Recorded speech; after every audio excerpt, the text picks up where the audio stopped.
for it, and I've brought some condoms from home that Suzanne got for Christmas. Benjamin. What? Will you bring me a hanger? A what? A hanger.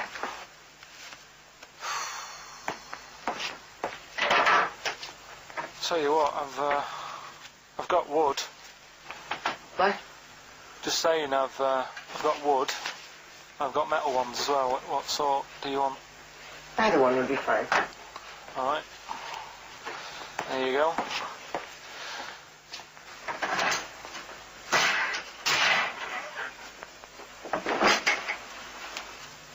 Are you afraid of me? No. No, I've seen weirder things than you. Have I ever told you about the two lads I went to school with who had big heads? Webbed fingers as well. Not related, and weren't mates, but both had the same thing, which is a bit weird. Yeah, I'd never found out what was wrong with them. Can I ask you a personal question? As long as it's not about my head being round, because Ricky's always going on about that. He's saying I've got a round head. Well, you can admit that, can't you? No, it's. I'd say it's a normal sort of shape. It's just round. It is, isn't it? Yeah, but what do you mean? So is yours. Head should be round. It's nothing to be ashamed of. I'm not ashamed. It's just a normal shape. Mm-hmm. And you can talk. Look at your saggy arse. Anyway, get your knickers off. Hello, darkness, my old friend. Got 18 hours to kill before we hit New York. Oh, yeah. Brought a few books just to kill a bit of time on the journey. When I buy a new book, I always read the last page first. That way, in case I die before I finish, I know how it ends. I read a book like that once. Not on purpose, though. It's just that all the chapters have been put in the wrong order, so it's a bit annoying. Got to chapter 1 before I realised. Are you finished now? Yeah, I bought another copy of it and read it in Lanzarote. It was alright. Good read. Listen, we're only staying in New York for a couple of days, aren't we? Because the place does me head in a bit. Oh, really? Yeah, it stinks, doesn't it? It's a really dirty city. It's noisy. It's funny, the people who live there call it the city that never sleeps. I'm not surprised with all the noise. I couldn't agree more. Listen, I know you're gay in that, right? What is the attraction with New York for you lot? What? Because it is like the gay capital, isn't it? They all love it. Even that Rod Stewart song, you know, that Killing of Georgia, that was set in New York, right? Yes, it was. Yeah, well, that song was about a gay fellow, wasn't it, who moved to New York and ended up getting beaten up. Not a great advert for the place. You keep going there. Weird. Actually, I know why you like it. It's because it's a city that never sleeps, isn't it? You lot like going out late. You sort of run your life at a different timetable to everyone else. Are you finished now? No, I'm not being funny. I'm just saying. I don't think you should live your life like that. Why not? Don't start getting angry. I think I'm entitled to throw a little anger your way. Especially when I'm being told how to live my life. Yeah, you're right. It is your life. And that's what I'm saying. Don't be dragging me into it. What? Well, you know I'm not gay, so why did you buy me a butt plug for my birthday? I'm not going to use it. What do you want me to do about it? I take it back, okay? I take it back. Right. Want to spend the night in a motel? No. Why not? Because you're gay and I'm straight, that's why. Why aren't you seeing anyone? Well, I'm seeing Suzanne again. We only split up for a few weeks when she had that funny haircut that made her look like David out of Slade. It's grown again now. She looked weird, didn't she? Well, but forget that. Anyway, don't want to share a bed with you again, not after last time. Oh, jeez, what are we supposed to do? This isn't normal, mate. Pull over. All right, Forget it. all right. Don't you... I don't want to talk about How it. is that Pull possible? over. Just pull over here. Fine, but listen. There's nothing. I'll get a B&B. And by that, I mean bed and breakfast. Got bone bollocks, as you call it, right? Get one thing straight. Not interested. Well, I'm not a psychiatrist, but I do know that his brain doesn't work like other people. Wait, I am sat here. Don't go talking about me like I'm some sort of div kid. Got a good brain. Works well. It stores all sorts of information and stuff, doesn't it, Tom? He remembers things, little things sometimes. Well, don't say like that, little things, as if it's stuff that isn't important. Are you good with numbers? The doctor's asking you a question. Yeah, I know. I'm just thinking. Good with numbers. It depends. Not that good at maths, but I remember facts that have got numbers in them. Like I know that 1 person in 2 billion will live to be 116 or over. Right? Weird thing is a lot of them are Chinese, so you know, sort of makes you wonder if they're lying. I'm afraid I don't understand what you're talking about.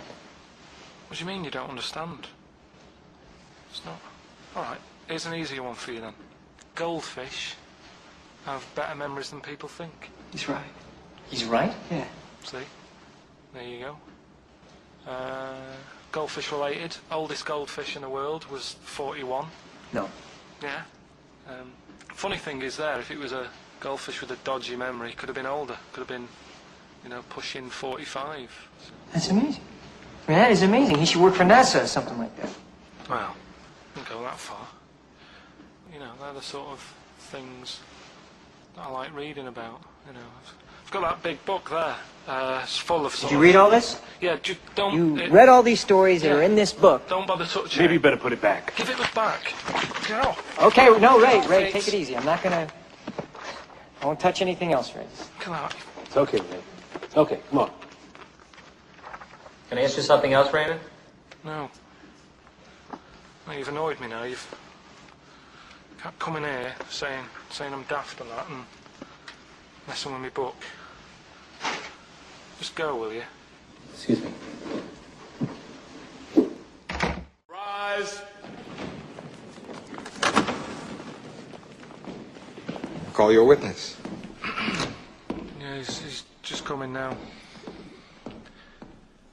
All right, Jack. Colonel. What? I'd appreciate if he would address me as Colonel or Sir. I believe I've earned it. Defense counsel will address the witness as Colonel or Sir. All right. All right, Colonel. Bit smart today with all the army stuff on. You ever served in an infantry unit, son? Nah.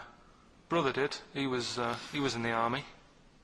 Got kicked out though, because he went for a packet of fags in a tank.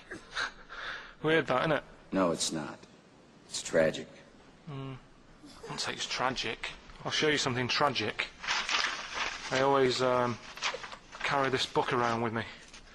I always show it to people. It's got like the top 50 weird people in the world in it, right? It's all sorts of weird stuff in it. Look at this one here. It's a fella, right? He's got 2 heads. And the weird thing is, right, is the top 50 weird people in the world. He's at number 50, he's got 2 heads. Right? Makes you wonder what's going to be at number 1, doesn't it? Are these really the questions that I was called here to answer? No, but look at it. Imagine if you were his mate. You wouldn't get a word in edgeways, would you? If you Maybe he didn't have any friends. Probably right, they say, don't they? They say 2's company, 3's a crowd, so... Please tell me that you have something more, Lieutenant. Yeah, I got loads more. For this fella at number 36, look at him. 3 legs. Little fella with 3 legs, right? Guess what his job is? My answer is I don't have the first damn clue. Well, I'll tell you. He's a juggler. I beg your pardon? He's a juggler. This is ridiculous. I know it's ridiculous. You're probably thinking what I'm thinking. Why wasn't he a footballer? Be great at keep you up, isn't that? I'll answer the question. You want answers? Yeah, it's just that I'd like to know the truth. You can't handle the truth! Gentlemen! Well, I've paid for the book, so I think I'm entitled to know why. I don't give a damn what you think you are entitled to! You better get somewhere fast with this, Lieutenant. What about this one, then? This lad here. He's 12 years old. He looks 48. What do you think? No. Why not, though? You said you didn't want to know any more about the juggler. You didn't say you didn't I want to know know what any more I about said. I don't have to have it read back to me like All I'm... right. Lieutenant, do you have anything further for this witness? Well, just wanted to know if you thought Mr. Webfoot at number 42 should have took up swimming, but... Absolutely. Yeah, you'd say that now, wouldn't you? Forget it. All right. Girlfriend came in here earlier. Had a haircut. I'm not happy with it. Look at the state of that. Well, don't laugh. Yeah? I mean, I don't want to cause any fuss, but just want you to sort it out. Afraid I can't do that. Well, you can do that, because it looks a mess. Look, my friend, this is just where you and I differ. Well, you've got to do something, because look at it. When she came through the front door at home, I thought Dave Hill out Slade had walked in. Funny, I was thinking the same thing. Look, I don't want to cause any problems or anything. She hasn't even seen it properly yet. She sort of had it cut and came straight home and didn't look at it. Suzanne, just look in that mirror. Look what they've done to your head. God damn it, what is it? Suzanne! We're not going to do anything stupid, are we? I'm the manager here. There's no problem. What do you mean it's not a problem? Look at the state of her hair. Be calm, cooperate, and this will all be over in a minute. I'm going to go home. No, we're not going anywhere until they've sorted your hair out. I'm not walking home with your hair like that. It's embarrassing. So let's just get it... You die. No, forget having it dyed. Just get it cut. Colour's not a problem. Just sort it out. Just get rid of... Let's see what we can do. Right. Good. Look at it. Look at the state of it.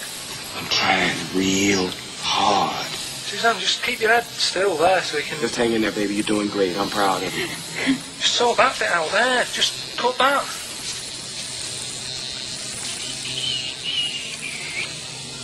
My barber says I've got the hair of a Chinaman. Have you heard that before?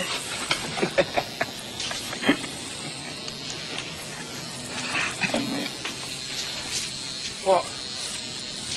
What's so funny about that? Is it serious or what? Freaking me out. If my answers frighten you, you should cease asking scary questions. It's almost over. There you go. No, it's not brilliant, but that'll have to do, won't it? I reckon we'll have to buy her a hat on the way home. Yeah, that's probably a good idea.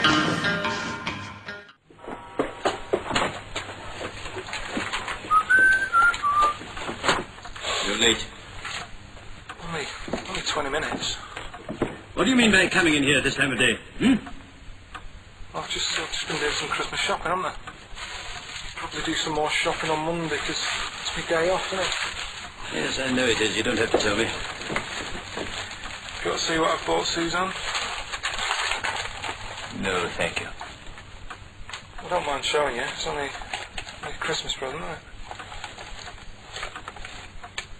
Bought some more condoms. Why? Well, I bought some last year. Got 2 boxes. They all got used, so... I'm very glad to hear it.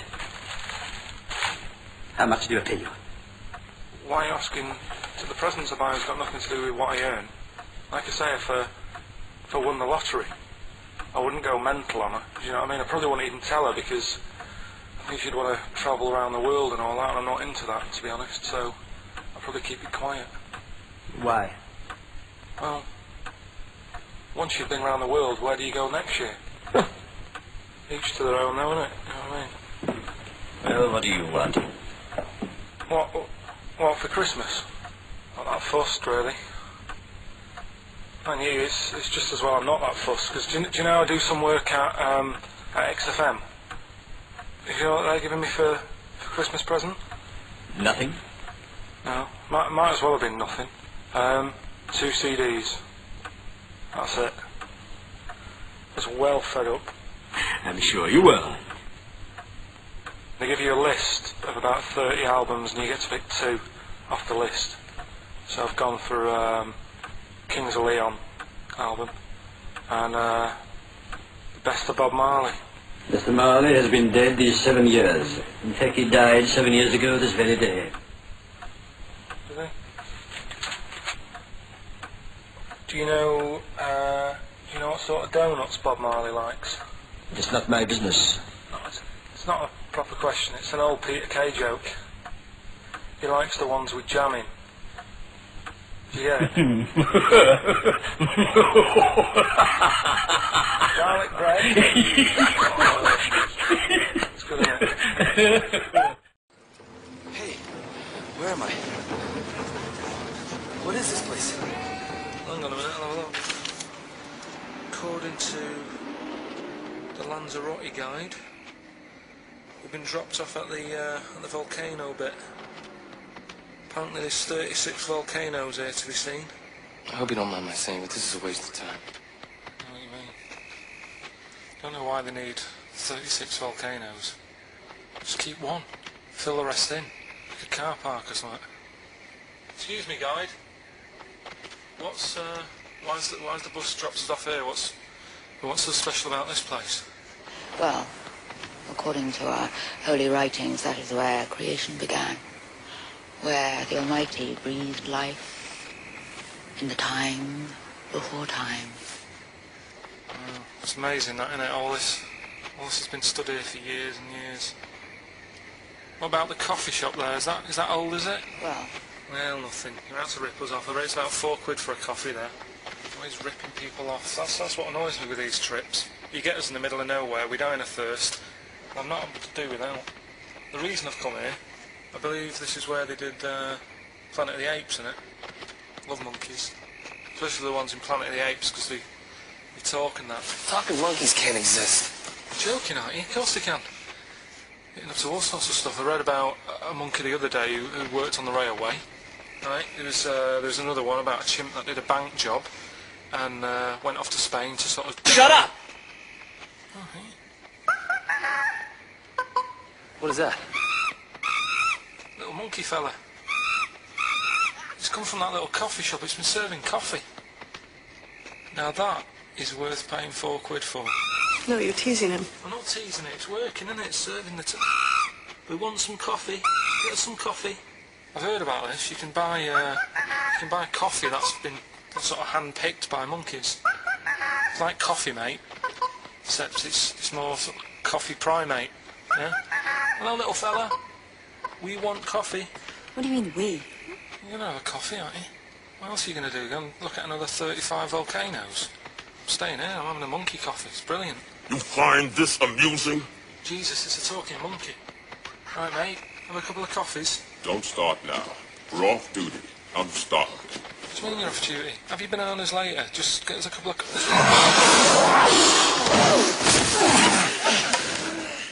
Alright, I understand that you're tired and you've probably been on your hands all day. Just forget the coffee.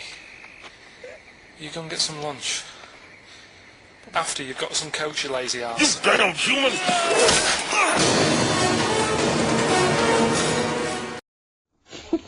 Good evening, Clarice. Alright. Just thought I'd come and see you. How very thoughtful. Don't mind me popping in though, do you? It's just no one else is interested in the sort of things I like talking about. People will say we're in love. Well, say what they want. Did you hear the show last week? We were talking about gay people, if they should have their own toilets or not and stuff. That was good. Yeah, it's alright, wasn't it? Got a good debate going. Enjoy doing the show. It's a favourite part of my week, really, just talking about weird stuff and that. Oh, Clarice, your problem is you need to get more fun out of life. I have a lot of fun in my life. You know, come and see you and spend a lot of time on the internet looking up weird stuff. Reading something about a hairy Chinese kid. There's another thing, there's a fella who, no arms and legs, is known as a pillar man. Everything you need to find him is right there in those pages. Bizarre magazine. Yeah, I get this. The hairy Chinese kid, what annoys me is he could sort it out. He could just have a shave, couldn't he? Do you know what I mean? No, he cuts. Does he? Well, use some like EMAC stuff. Yeah, don't be getting funny with me, just because you're in a bit of a mood, right? You know you shouldn't eat people. Your eyes are bigger than your belly, I've always said that, so... See you later.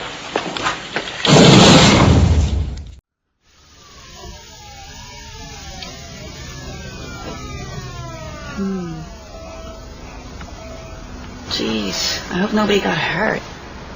Be alright. You're very quiet. I'm just thinking about stuff. That's all.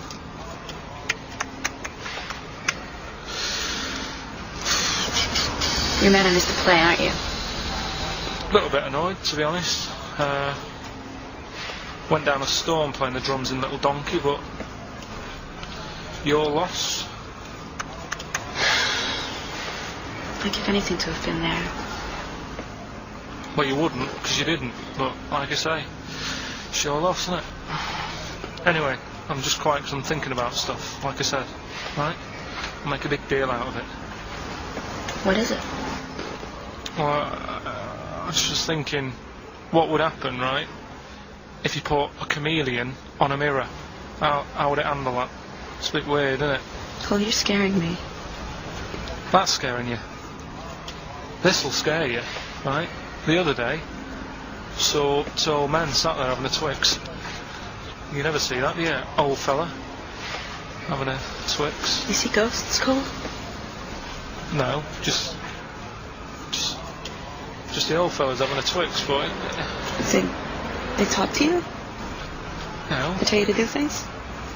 No, because they were too busy eating, but what's that got to do? What are you looking like that for? Do you think I'm some sort of freak or something? Is that... I would never think that about you. Well... Ever. No. Got it? Right. Things that had actually happened. Oh, yeah. Another one.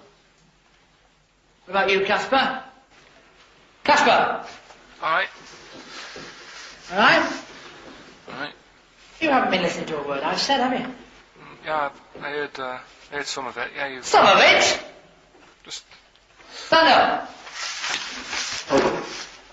Always somebody, isn't there, eh? Right, now you're going to tell us a story about yourself. What sort of story? I want you to think of an incident that's happened to you sometime in the past that is true and that you think will interest the rest of the class. All right? Right. What about I work on a radio show at the weekend. Well, you're going to tell us about it.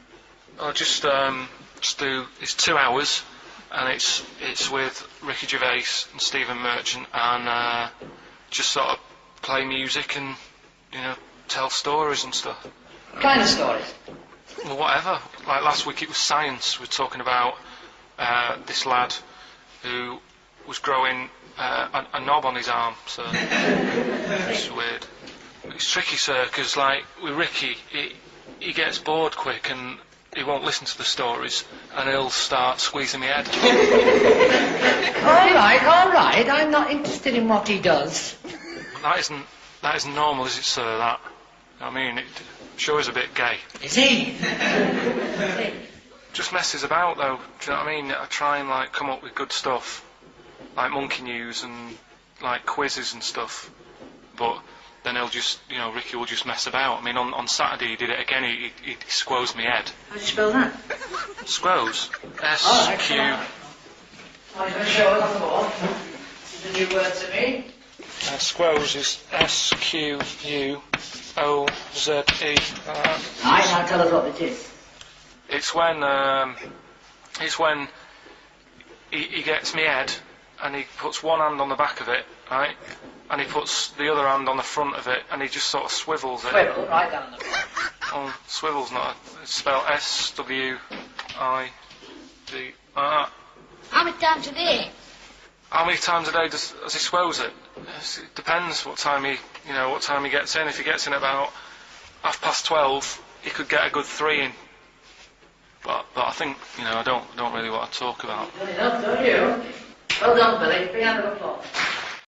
Well, I've been observing you here now for the last 4 weeks, and I don't see any evidence of mental illness at all. Yeah, no, I'm not mental. I never said I was. I mean, all right, I got an E in history, but that isn't why I'm in here. I'm in here because I had to get away from the outside world. It's doing me head in. I've been working too hard. I'm stressed out. I've been working like loads of hours Monday to Friday. I've been working on a Saturday with Ricky and Steve, right? That's been doing me head in. People think that's a laugh when it isn't, right? You busy right now, are you?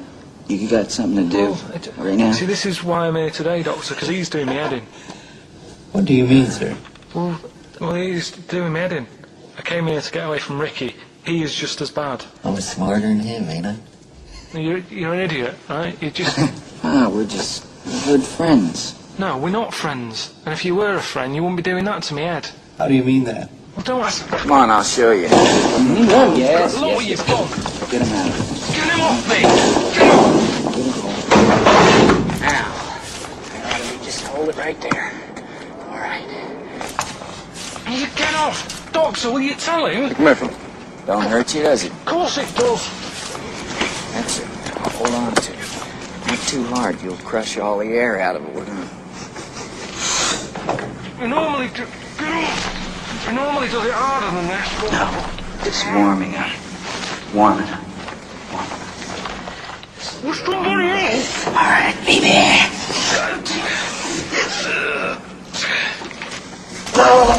Get off! See what I mean, Doctor? That's what he's doing every day. The state of this. I don't know why you do it, because it's not as if you're going to crack it open. But I tried, didn't I? God damn it. At least I did that.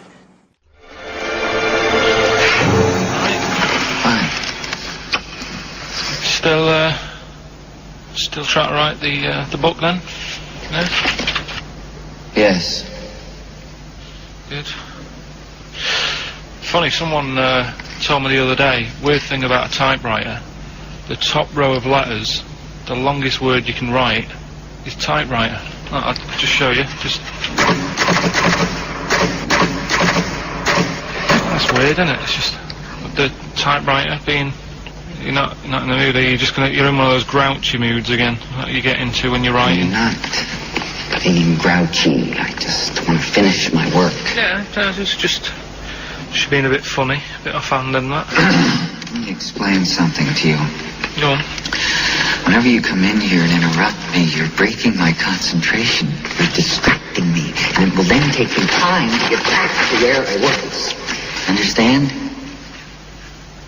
Yeah, but I just was coming in to try and cheer you up, you know, if you... I mean, I'm full of ideas as well, you know, if you're having a problem coming up with stuff, got loads of ideas you could write about. The other day I read about this airy Chinese kid. What do you want me to do about it? No, it's just that it could make a good book, do you know what I mean, sort of following round. That's swell. Well, I'd buy it, you know, but if you don't want to know, don't bother doing it. But do you know what I mean? Just airy Chinese kid. It's weird because they're not normally that airy over there.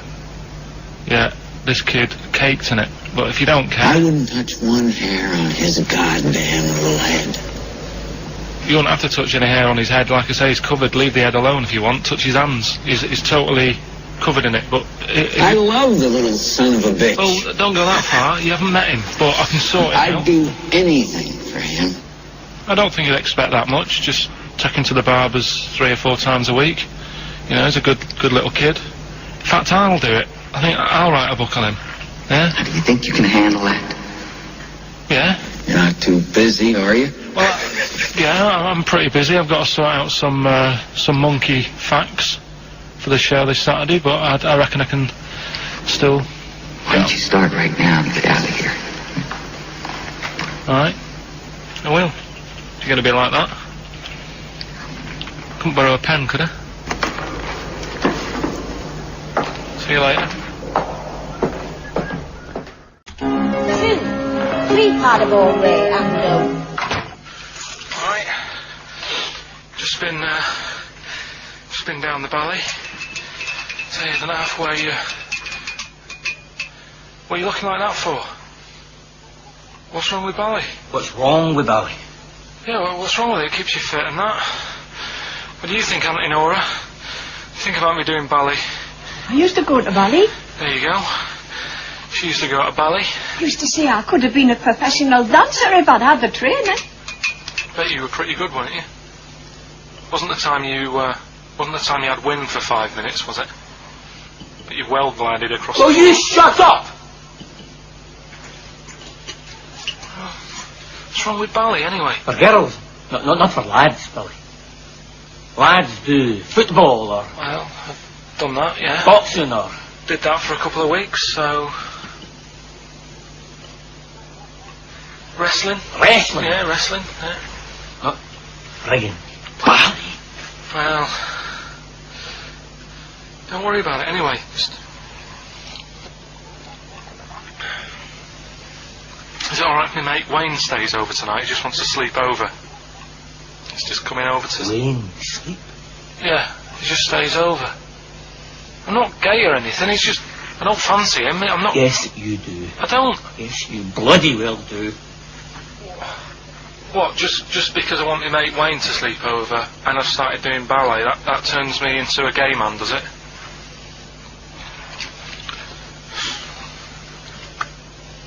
You haven't seen my Village People album lying around? You're asking for a hiding. Just joking, just having a laugh. Just didn't mean... I've had enough in here, I'm going out.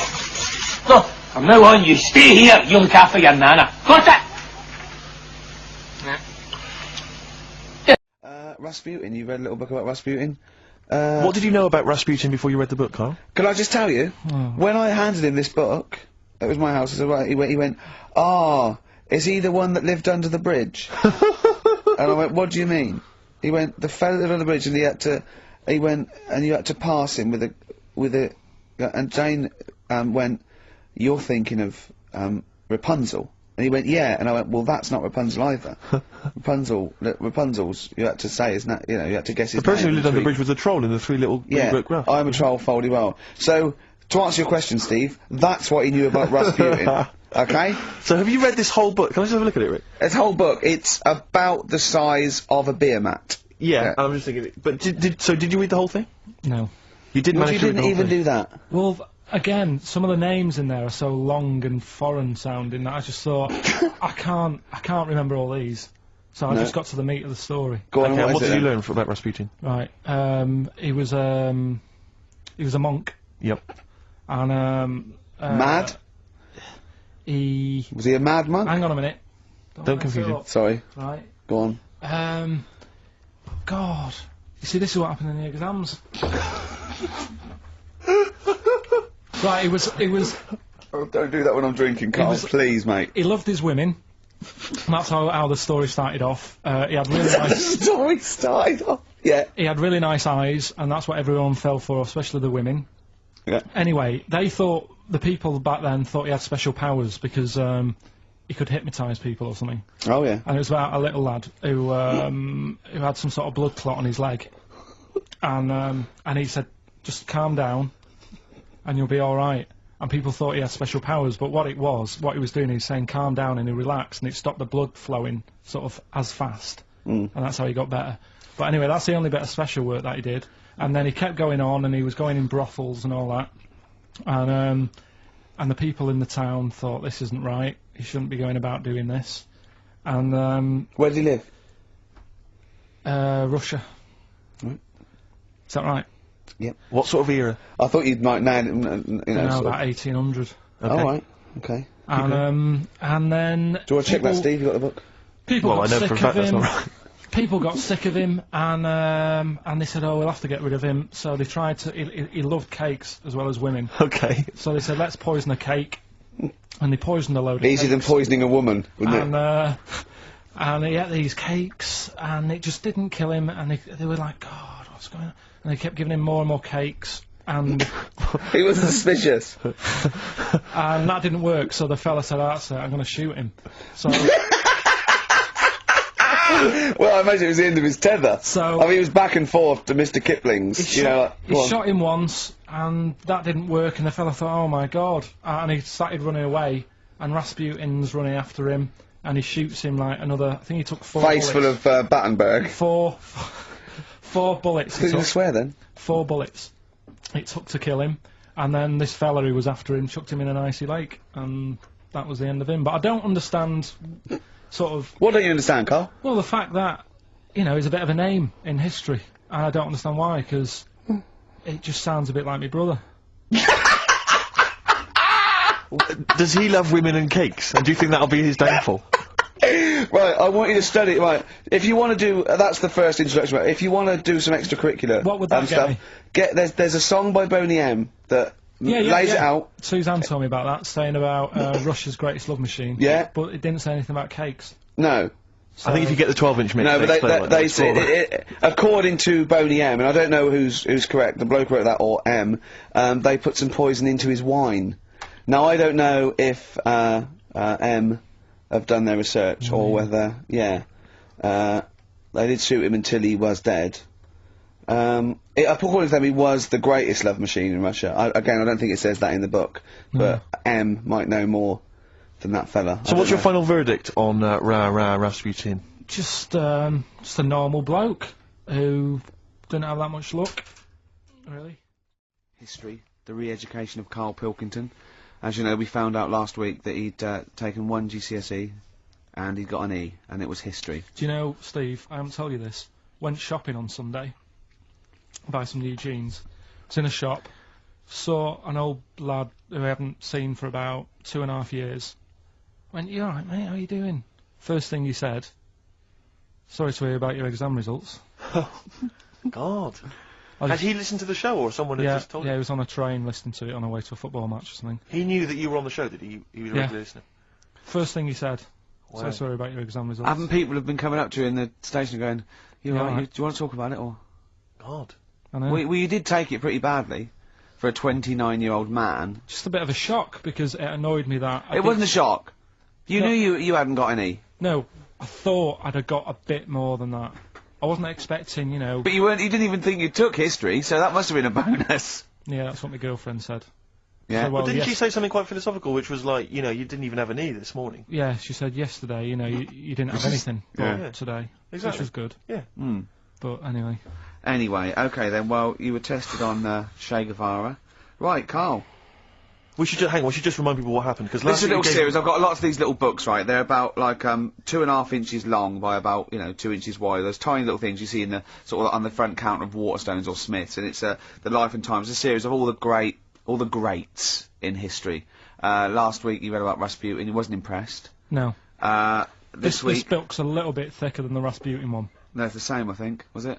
Maybe the writing's Bigger writing or something. But, okay, Che Guevara. Who was Che Guevara? Just, now, you learnt to pronounce it, right? And how do you remember? You told me the week how you remembered what his name was. Che is like shake, and his surname is like guitar. Right. Guevara. Okay. But anyway. Right. Tell us what you know, and we'll ask. Right, first of all, his name isn't really Che. Right. It was something else, and Che means buddy in wherever he's from, Argentina. Right, that's right, isn't it? Yeah. Yep. Right, so anyway, he was born, and he was, By the way, Carl's not reading this from a book now, this is all out of his own head. This is not pre-planned notes. No, this is, I mean, I know it sounds written, but he's just riffing on this. Here we go. Go on. He was born, he had bad asthma as a kid. Right.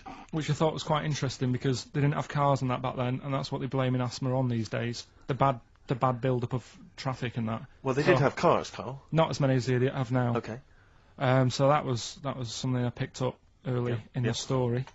He had asthma, yeah. His dad was into he wasn't a politician or anything, but he was, they were into the politics. Sure. So he sort of grew up around a family who was into, watching the news and that, and keeping up to date on what's going on in the world. So that sort of rubbed off on him. He went to school. He was doing stuff on medicine. Yeah. Yeah, he wanted to be a doctor, or he thought he did. Yep.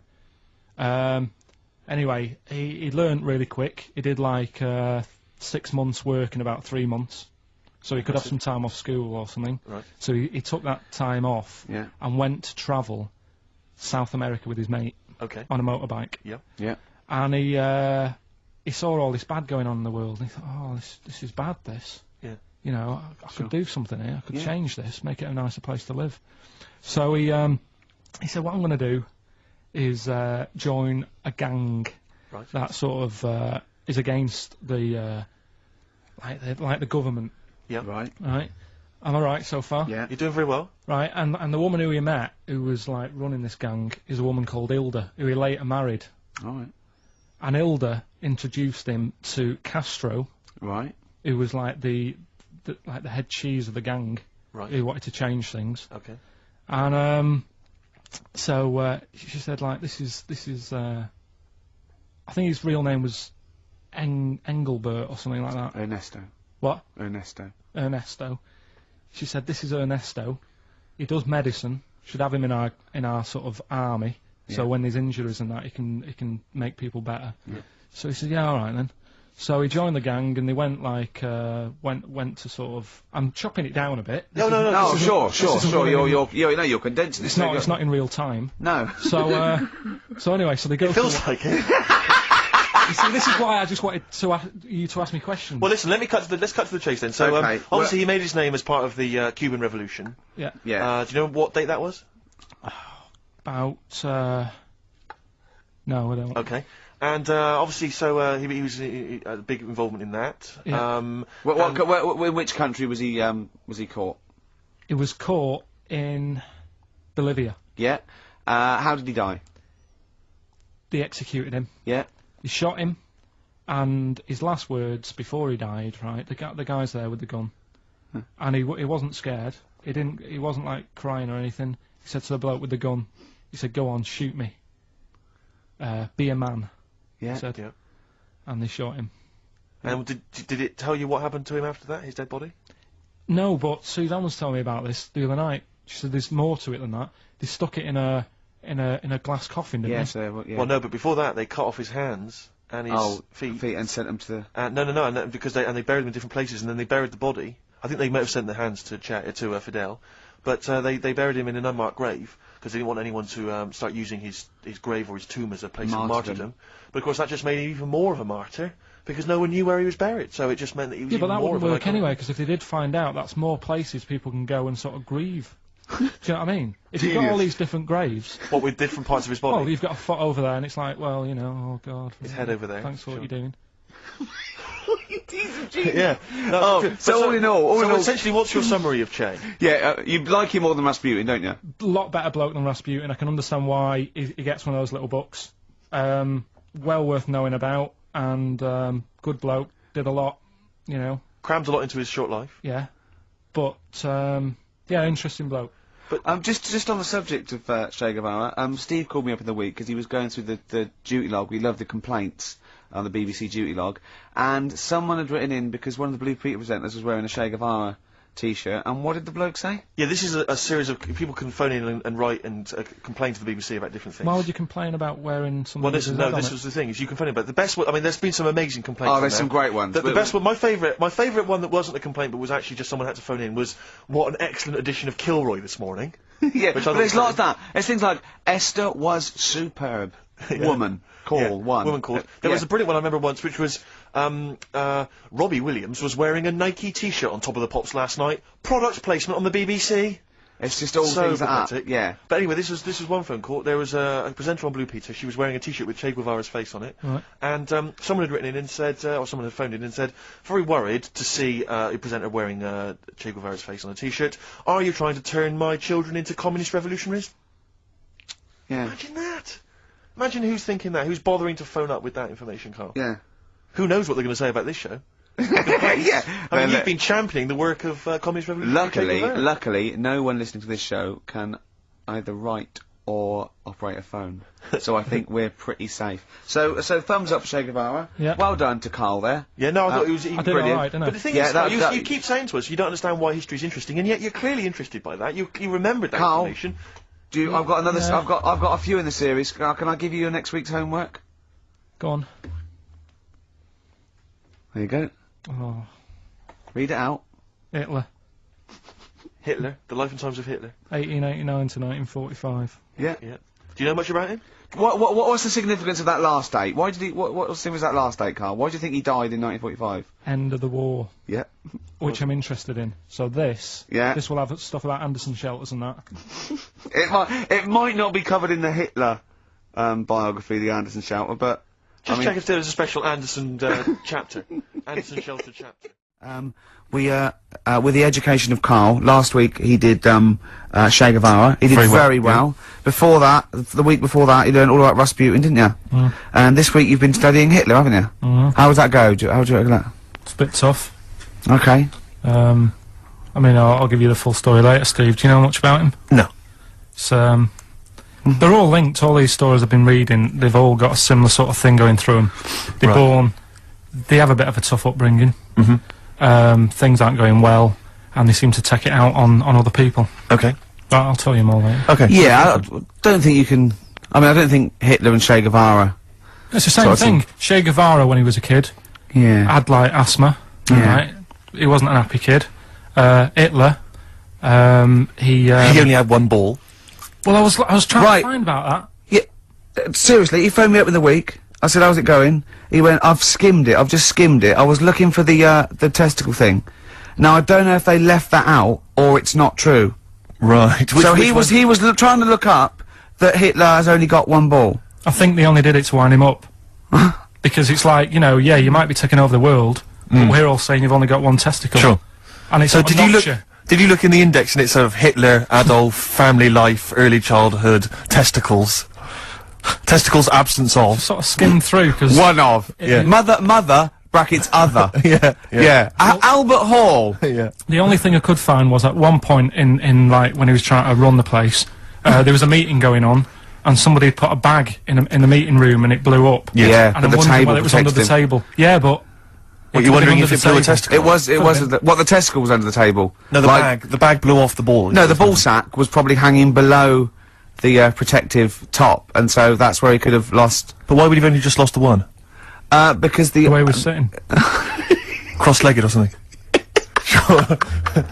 Sure. Okay. Well, I mean, again. I mean, last week we had a Che Guevara expert phoned up. Maybe they could. Maybe there's a Hitler expert this time who could maybe phone up and confirm the testicle theory. Yeah. What's the number again, Carl? 08700 800 1234. You need to have at least done a PhD or something. I don't think we should invite calls about Hitler. I think we're asking for trouble. No, I'm talking about someone who's done a study of him and who's done a PhD. Oh, okay. I'm not talking about any old nutter. Okay, Carl. Put that particular dictator to bed. It's week 3 of his education. You've nailed Rasputin and Che Guevara. I don't want to lose complete sight of those. I'll maybe ask you a couple of those in the week just to so you keep your mind on it. But Hitler. Tell us the story. What have you learned? Do you want to ask some questions? No, not really. Just sum it up in a minute. What do you think? Can't do it in a minute. Well, can I ask some questions then? Where was he born? Austria. Tell us about his early life. Right, he was a young lad. Brilliant. What in his early life? Okay. Yeah. What's the name? His mum was his dad's second cousin, which is a bit weird. Yeah, that is weird. They had 5 kids. Steve's going, yeah, it's usually first cousin where I come from. Oh, that's unfair, isn't it? There's no need for that. There was 5 kids, but only 2 of them, including Hitler, including him and his sister survived. The others died at an early age. Okay. Right. Anyway, so they grew up, and the mum died and the dad died and that, and he thought, oh, what am I going to do? Because he didn't do well at school, didn't have many qualifications. No. Liked art. Did he have a GCSE in history? Liked art, right? And then, so he said, right, I'm going to go to Munich. I missed a bit out, actually. Jewish people were in Austria, he didn't really like them. Okay. He thought they got, you know, special treatments and stuff, and just didn't like them. So he went to Munich, and he joined the army. Right. Yeah? Yeah. And he was in the army, and he got injured. Right. So he went to hospital, and whilst he was in hospital, the World War I ended, and he was like, oh God, I want to... I was enjoying that. Yeah, well, you know. So... Don't, because you're breaking the concentration. Yeah, sorry. I'm not even sure I want to join in on this one, just in case. Okay. Right, go on. Right, so, he was in hospital. He's in hospital. It gets a bit better. He's never that fit, though. He's one of these blokes who was always ill. Was on something like 30 tablets a day or something. Comes out of there, joins some other army. God, you know, I knew it all this morning.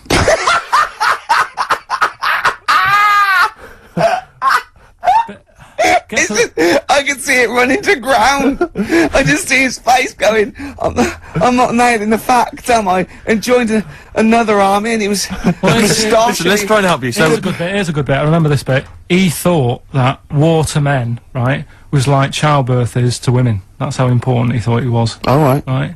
So it's like, you know, you fight for 9 months, and at the end of it, you own something, right? Yeah. So, he goes on and all that. He's in Berlin. Yeah. And, he's fighting his way through, like, you know, trying to take over countries and that. And he does he do Berlin? Does he? Sorry, wait a minute. Is he Chancellor yet? What year is it? 35? So let's skip the kind of climb to power then. He's now the dictator of Germany. Right, he's in charge, yeah. And this is when, you know, he gets his own back on the Jewish people and that, and he's got his own little armies, and he's setting fire to Jewish businesses and all this. And anyway, cut a long story short, he please do. He when he came to like fighting Britain, yeah, came a bit sort of unstuck. Yeah. Right. Started fighting. Not so easy, is it? This world domination, Adolf. Britain was there. France was helping out. Yeah. Americans were helping out. Yeah. So he thought, oh god. So a bit late, but yeah. He goes into a bunker in Berlin. Yeah. And it's all kicking off. Yeah. And apparently, like, Germany sort of surrenders. Yeah. Says it's all over. Forget it. We can't beat you. He was really annoyed with this. And he thought, oh, I can't show my face around here. So he because it would be embarrassing. He's with his missus, who nobody knew was his wife. Right. Eva, in this bunker. Yeah. And so he said, oh, I've had enough of this. He shoots himself. Yeah. She poisons herself, and the chauffeur buries them or something, or burns them. Right. And in all the time he was in charge, 50 million people died. So that's 1918 to 1945. Yeah. Between it felt like that. Between Travis and the Red Hot Chili Peppers. Next week. That's fantastic. That's remarkable. I have to say that you sort of lost your grasp somewhere along the line, because you started off confidently, but you lost your I've had a really busy week, and last night I was like whizzing through it. Sure. And then this morning I woke up, and you know, Suzanne had been away for about 3 days, right? Yeah. I hardly spoke to her. She's been busy, I've been busy. First thing I say when I wake up, oh, just ask me some stuff on Hitler.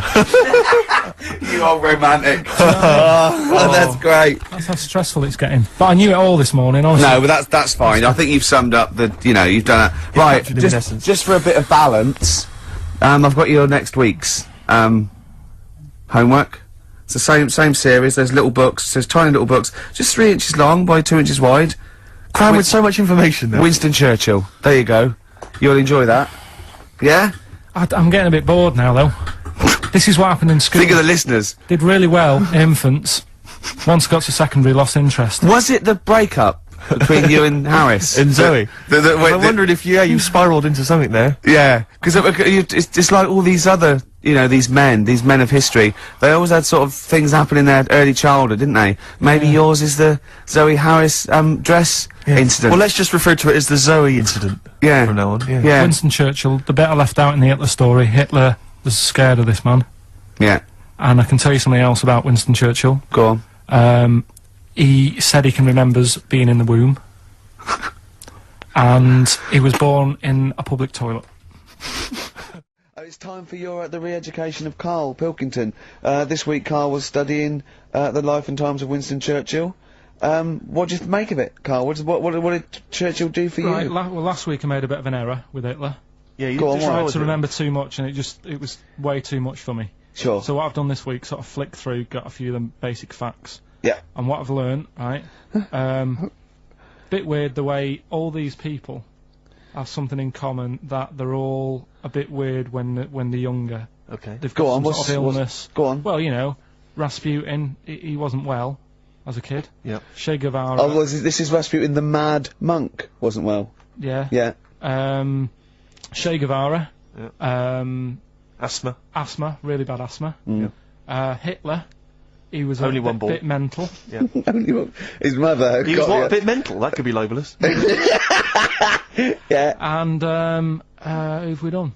And Churchill. Yeah. Then you got Very lost weak, there. very weak child. Was he? He only spoke to his dad 4 times in his whole lifetime. Really? Yeah, didn't get on with his dad. Right. And I think one of the times when his dad spoke to him, he was having a go, saying he didn't do as well in the army as he wanted him to. Right. So that's pretty sad bit I picked up of it. Yeah. Anyway. So that spurred him on, anyway. Yeah.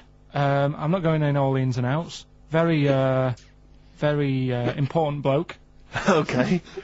No, seriously. I mean, your dad bought the tapes, didn't he? Yes. And I can understand why. Because he did change a lot for us. You know what I mean? We wouldn't be sat here now talking like this. Why? We could have been German. Yep. He didn't let that happen. No. Everyone had a go at him, right? When I think it was Chamberlain who was in power, and he was like saying, "Don't be trusting that Hitler." Yeah. You know, and everyone was like, "Look, stop causing trouble." Chamberlain sorted it out. You know, he sorted out a peace agreement. Yeah. And he was like, "No, I don't trust him." And everyone's like, "Oh, you know, you're just causing trouble." You know, everyone else is happy. Then it turned out that Hitler did actually do the dirty. Yeah. And try and come over. I remember didn't he do something? He started a war. Or There was a something, conflict of some kind. Yeah. Started a problem, and everyone went, "Hang on a minute, that Churchill knew what he was talking about. Yeah. Get him back in charge." Sure. And they got him in, and Hitler was scared of him because he knew that he wasn't going to be having any lies or anything. He couldn't try it on with Churchill. Yeah. Especially when he was a little bit pissed up and coked and with a big cigar. Churchill. He wasn't he wasn't doing that. I think a lot were during the war, in the war cabinet. I think they had to have things to keep him awake all night and stuff, and he certainly liked a brandy. Rick, Winston Churchill was coked up, was he? I mean, sorry, this is something I wasn't aware of. If there are any historians listening, if I'm wrong, I'm was that very in the sorry. World at War? No, I don't Winston think Churchill so. was Any historians or experts on war? Did Churchill and not some of the other people during I think the First and Second World War take a little bit of cocaine? So when it said that Hitler, Doctors certainly used to. Hitler liked cakes, would they be like the funny sort of cakes? No, he probably did like a little bit of Madeira cake. Right. Yeah, there's probably nothing like that. Sorry, carry on. So anyway, he beat the Bosch.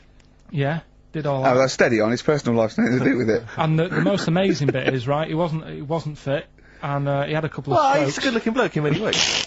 No, he had a couple of strokes, but he had a stroke on, say... We've had that. He beat the Bosch. He liked to have a couple of strokes. Yeah. Let's not get into innuendo, Carl. It's stupid. Right, say he had like a stroke on a Tuesday. He was up and fighting again on a Wednesday. Really? He was a strong bloke. Yeah. And then he died at about the age of 86 or something. He's a good lad, wasn't he? He was really good. Yeah. Is he the one you favour most of all? I'd the ones say out of all, I mean, Rasputin, I don't understand why he got, like I said, I don't know why they made a book on him. No. He just didn't deserve it. No. Che Guevara, you know, he had his time, I suppose, and did a bit good for certain people. Sure. Sorted Cuba out. Doesn't really affect me. No. Hitler, I mean, enough said. Yeah. Bad bloke.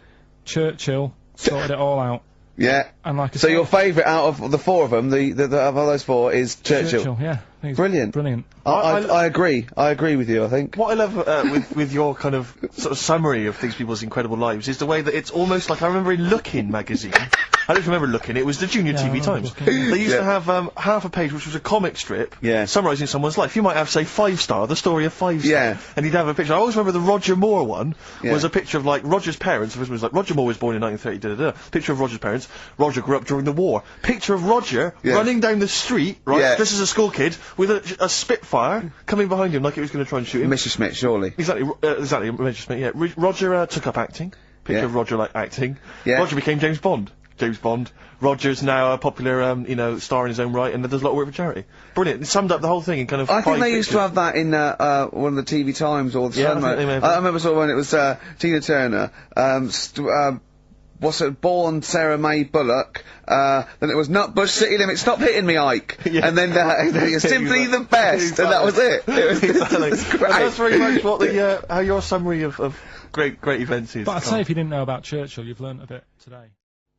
You were studying Aesop's fables, weren't you, this week? Now, I'm going to be very liberal here and let you talk about it. It's not a test. I'm not, hey man, just like chill out. I'm not this like rigid sort of, box in society. Just tell us your views. Just tell us your vibe on Aesop. Tell us something. What have you learnt from these fables? he made a bit of money out of something that's quite simple. Yeah, I don't know if he did make any money out of it. I mean, you know, I think it was published like thousands of years after his death. But go on. Yeah, they're just little stories. I mean, enjoyed them. Yeah. Didn't learn anything from them. Okay. Or did you? You see, because it's teaching through sort of like metaphor and analogy, and maybe it all seeps in and it's all subliminal, and maybe in a way your subconscious is teaching you. No, it's silly, Rick. It is silly. If the stories were done in like a real way, that there's like a man and a woman, and it's a little story that something happened to them in life, then you learn something. But it's all about, you know, a gorilla and a fox are walking through the woods. How often does that happen? Sure. So you're saying if it was more like if it was more true to life, if it was more like yours. real stories, like, you know, a kid on his grifter and a magpie pecking at his head, or two frog boys with webbed hands. I mean, if it was real stories from real life that people could believe, actually happened, maybe, you know, it would teach us something. But why not do that? Like, take a real situation, say like the So Solid Crew guy, going down for carrying a gun. Use that in some way.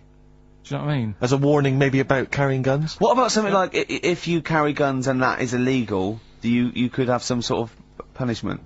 Yeah, that's good. So it doesn't bother you then that the fact that these fables have been used for many, many generations to educate maybe young children or even older people, the fact that they've served a brilliant function and they've become classics, that doesn't bother you? You've seen through them? Well, they don't always work. Okay. When I was out with Rick the other day, he brought one up. Oh, I told him the one about the two mice, the industrious mouse, who throughout the summer he would be storing berries, nuts and berries, and he'd be storing it, and the other mouse would just be eating off the trees and running around and having a laugh. And they go, well, you're going to become hungry. They go, oh, I'll worry about that when it comes to it. And they'd do that, and he'd be storing his nuts and berries, and autumn came, and the mouse was still playing and not doing anything. And then winter came, and the silly mouse was like shivering, and he went and knocked on the mouse's door and went, I'm freezing and I'm starving. And the clever mouse said, well, I told you, didn't I? You know, you should have been storing your nuts through winter like I did. Come in and share mine. You know. And, what did you say, Carl? Well, and the moral of that is whatever. Yeah, you know, sort of, you know, just be careful. But my thing is that it's not very good, because the moral of that is do what you want, and there's always a do-gooder, a share there. So, right, sure. Yeah. But the way you know, I think, which is more sort of 2002, the ending should have been, you know, the guy with all the berries should have, like, been like, yeah, no, I'll be alright come the winter. I've got loads of food, I'll be safe. But then, as he's going into his little hut at the beginning of the winter, some sort of bus or something comes and kills him. Right. And it's like... You should have partied hard, because you might die. Yeah. Enjoy life whilst you've got it. Yeah. Okay, and if winter comes, just starve to death. Well, you know, worry about tomorrow. Okay. Okay. Yeah. See, I'm wondering if there's a new book here. I really am wondering if there's a Karl's Fables. He's been coming out with the sum all week. He keeps going, well, that's a fable, isn't it? Yeah. So what's your favourite fable in there? Have you learned anything from this book? You know, is there one fable you liked? Yeah, I mean, what did you like? They're all alright. What did you like? You've thrown it on me now, there. Didn't you like one about a crab, you said? No, that was the one about messing about on a cliff edge or something. Don't mess about on a cliff edge. Well, what was that? I don't know. There's not many around here, so I didn't take much interest in that one. You know what I mean? God. I'm doing my best here. You don't remember any? Here's one. Yeah, here's one that was quite nice. There was a belly, you know, like your stomach. Yeah. And it's this belly on a pair of legs, and the legs was saying, I'm more important than you because I carry you around. And the belly said, yeah, but, you know, if it weren't for me holding all this food, you wouldn't have the energy to walk around. Yeah. And that means, like, you know, rather than working on your own, it's best to work in a team. Yeah. So, well, the one similar to that I was taught when I was little was a vision of heaven and hell, and it went down to hell, and in hell, right, there was these people had like 20-foot long chopsticks. Yeah. And they were getting their food, and they couldn't get the chopsticks into the food and get it round to their mouth because they were just too long. Right. Right, that was how. And in heaven, they had exactly the same thing, but they were feeding each other. What? Right. You don't like Chinese food? Is that what you're concerned? Is that what your concern is, Carl? No, I'm just... I've brought in the concise Oxford Dictionary of Quotations. Now, just look at some of your favourites. I'd suggest going straight to things like Wilde, or Newton, or Churchill, or You're a big fan of Keats. Churchill. Yeah. like Oh he's well, alright. he's the boy. Yeah. Right. Okay. Let's go through that old Kramer. Blah, blah. Newton. Right. Right. Here's a famous one. Okay. This is Isaac Newton. If I have seen further, it is by standing on the shoulders of giants. Do you like that one? So there's a meaning in it.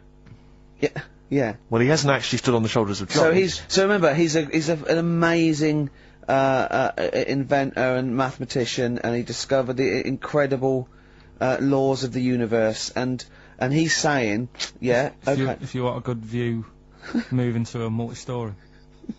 He's saying, right? He's saying, if I have seen further than the people, and he's being modest here, it's because I've stood on the shoulders of giants to get that view. If it weren't for all the people that have come before him with their great insight and knowledge, he wouldn't have seen what he's seen. He's taken his learnings, and those people have given him just say that instead of making up. That's what I've got a problem with.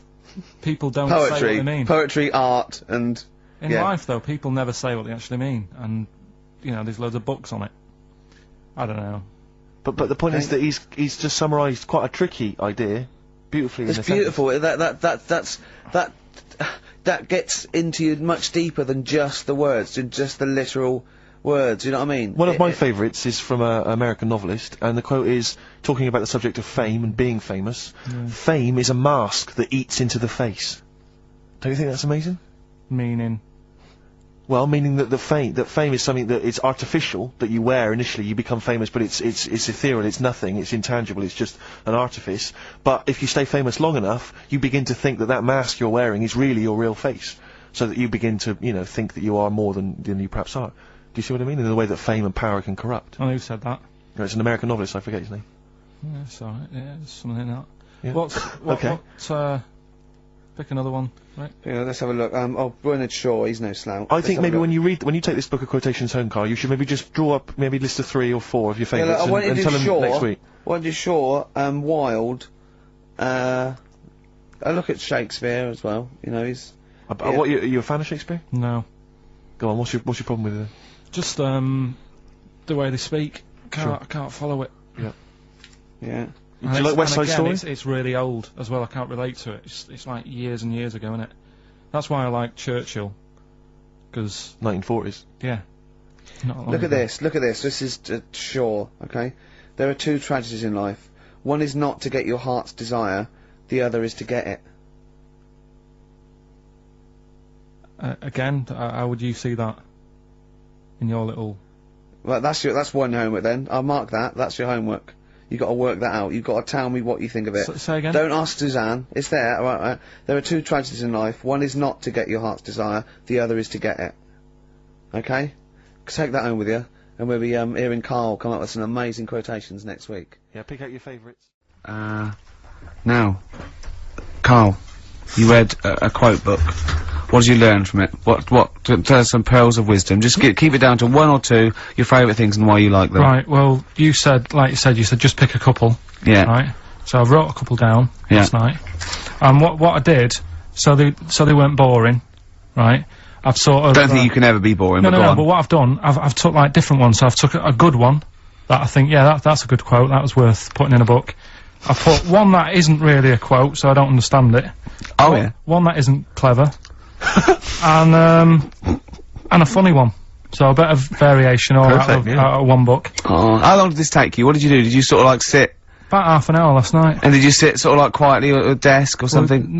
No, just in the lounge with the telly turned down. Oh, right. Just to give a bit of light to the room. Just had it on but turned down. Have you figured out lights yet? So, so the first one, never heard of him. This guy called Dean Axon. Right. And this is a good one. He said, the memo is written not to inform the reader, but to protect the writer. That's good, yeah, stuff, that's very good. That's So it relates a lot to, you know, office life and so on. Yeah, modern world and that. Right, so then, thought, yeah, right, so I wrote that down because I liked it, and that's what he said to do. Second one, isn't really a quote, it's more of a poem. Okay. So how does that work? Well, that's okay. Just read it. Right, well, it's about suicide. Okay. Right? Razors pain you, rivers are damp, acids stain you, drugs cause cramp. Guns aren't lawful, nooses give, gas smells awful, so you might as well live. Lovely. Is that from Dorothy Parker? I tell you what. It is, yeah. hate it. I hate that. Why? It's nothing to me, that. I think And that... what, it's just a sort of weak, right. shallow piece of mock comedy. This is why I did it in that order, because that's what I thought. It's sort of like a zany vicar would write from living in Frome when he's about 55 and get it published in the... I hate it. Alright, so you're saying you're not a fan of Dorothy Parker's work, right? Yeah. Now the next one, Oscar Wilde. Yeah. Right, he's known, isn't he? Yes. Look what he comes up with. All art is quite useless. Well, that's... What's up with that? Well, it isn't added art. No, I know, but it's... Go on, next. But how has art helped you? How has it been useful to you? It was a bit of a... It's one of the only things I like doing at school. Right. Do you know what I mean? When I made that little clay man, fixing a car. Yeah. You made a clay man fixing a car, I'd forgotten about that. How can he... I think that's stupid. And especially that it's gone in a book. Sure. Do you know what I mean? Okay. It's easy to diss things. Yeah, it's harder to do things up, you're right. I don't think art is useless, by the way. But then you don't have to agree or disagree with some of these things. Some of them are, you know, sometimes it's just their thoughts put eloquently or poetically, isn't it? And it's just, you know, to provoke a reaction as much as anything. Yeah. Well, and the good one, Ozzy Osbourne. I mean, sorry, but let's go back there. The irony is that is art. That he was an artist, wasn't he? So. But okay, so you don't like Oscar Wilde, but you prefer Ozzy Osbourne. Yeah, go on. Ozzy Osbourne, cracking one this. Funny and educational. I bit a head off a bat the other night. It was like eating a crunchy wrapped in a chamois leather. Genius. You're right, Carl. Yeah. So, there's... What do you like about that? The way he's described what it is like? I think, yeah, if someone... I mean, you can imagine what it's like. Because I like crunchies. Yeah. And, it's like and a chamois leather's really chewy, so you can imagine that's like the skin. So you like his descriptive writing? The crunchy bit is like the bones and that. Yeah. Perfect. But you know, Carl, it's interesting because you've analysed Ozzy there, and in a way, that is the first step on maybe doing a new English GCSE. Yeah, you know, being able to study you said why you liked it. And you said because it describes you've never eaten about yourself. Yeah, but my teacher, Mrs. Kane, if I would have come into school with, you know, a quote by Ozzy Osbourne, she wouldn't have been happy. Really? Do you know what I mean? And that's the difference between She'd go, right, Carl, get your horse and go home. Well, listen though, we were talking about other quotes. Yeah. Neil Armstrong. Yeah. Do you know his one? Yeah. What, one giant leap for mankind? Do you know it wasn't meant to be that? You know, it says, it's one small step for man, one giant leap for mankind, right? Yep. It was meant to be, this is one small step for a man. Right. I.e. me, the individual, on a microcosmic level, one giant leap for mankind. And he mucked it up, because if you say, this is one small step for man, one giant leap for mankind, man there means mankind. I know, it's embarrassing. So you shouldn't give people, he's not a trained actor. That's true. He's more of an astronaut, to be honest. Has he won any awards, Rick? No, there are no awards. Is he BAFTA nominated? Don't think so. But listen, right, he said another quote as he got back into the rocket. Have you heard about it? Go on.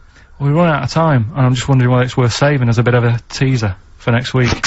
What did Neil Armstrong say as he got back into the rocket? Yeah. Is it gonna be away? Something like, that was boring, wasn't it? The mic's not still on, is it? Yeah. They're not still listening. Well, that's what I was saying to you. He could have said that, and it would have still gone down. Cheese. It would have still gone down as an amazing quote, wouldn't it? Well, listen, I think you should save it, Carl. You tosser, I was meant to go No, first. I'll tell you what we'll do, Carl. We'll squeeze it in before the end of the show, because Ricky, you got to play your song for the lovers. Oh, we should play this. I don't think we'll fit it in. We might have to save it. Don't worry, we'll see what we can do. Well, Let's next play, week, by the way, you've got Happiness Quotations, a collection of thoughtful words and beautiful paintings. It's the re-education of Carl. He's like Liza Doolittle. And now he's coming or Lawnmower Man, if you've seen that film. More like Lawnmower Man, if you've seen the film. You'll know what I mean. And his homework was to just study quotes, really, on happiness and stuff, and general well-being. He's not a big happiness, quote fan, are you, Carl? Not really. So what have you done? You've come up with something, haven't you? Right, yeah, I told you, right? Because a lot of these are just things you say every day. They're nothing special. So what I'm doing... Well, you say them every day. Well, the sort of things you come out with and you don't even think about it, do you know what I mean? Yeah. They're on the TV all the time, people on the radio are saying these sort of little quotes. Sure. And, what I've done is, remember that programme on Channel 4, Faking It? Yeah. Where they got some, like, posh kid to be on a door and all that. What I've done, I've, Imagine if that was the pitch for the show. Dear Channel 4. Just gonna get a posh kid on a door or something? Yeah, Yours sincerely, Carl. come in. Yeah. TV producer. Yeah, yeah, go on. So, what I've done, this little book of quotes, happiness quotes, I've picked two that are real. Okay. and I've made one up. Right? And we've got to guess. And you've got to guess. Okay, then, go on. Well, I'll tell you what, Rick, why don't we, when we've heard them, we won't confer. No. You'll write down yours, Yeah. A, B, or C, and I'll Yeah. write down mine, and we'll Sure. see how it Okay, goes. Carl, off you go. Right, and just because I'm looking at this book, it doesn't mean I'm actually reading. No, I know, Don't no, worry, I know. we're clever. No, you're we know, wily on we there. can't see, Don't, like, yeah. call my bluff. Yeah, go on then. Nothing is worth more than this day. Okay. Yeah. Yeah. Alright. Yeah. The way I see it.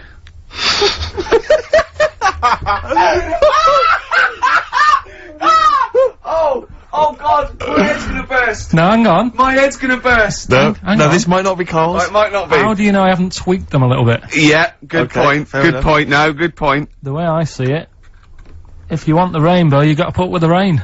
Yeah. Okay. All right. Alright, yeah. Okay. Hang on. Yeah. Come on. Cat food.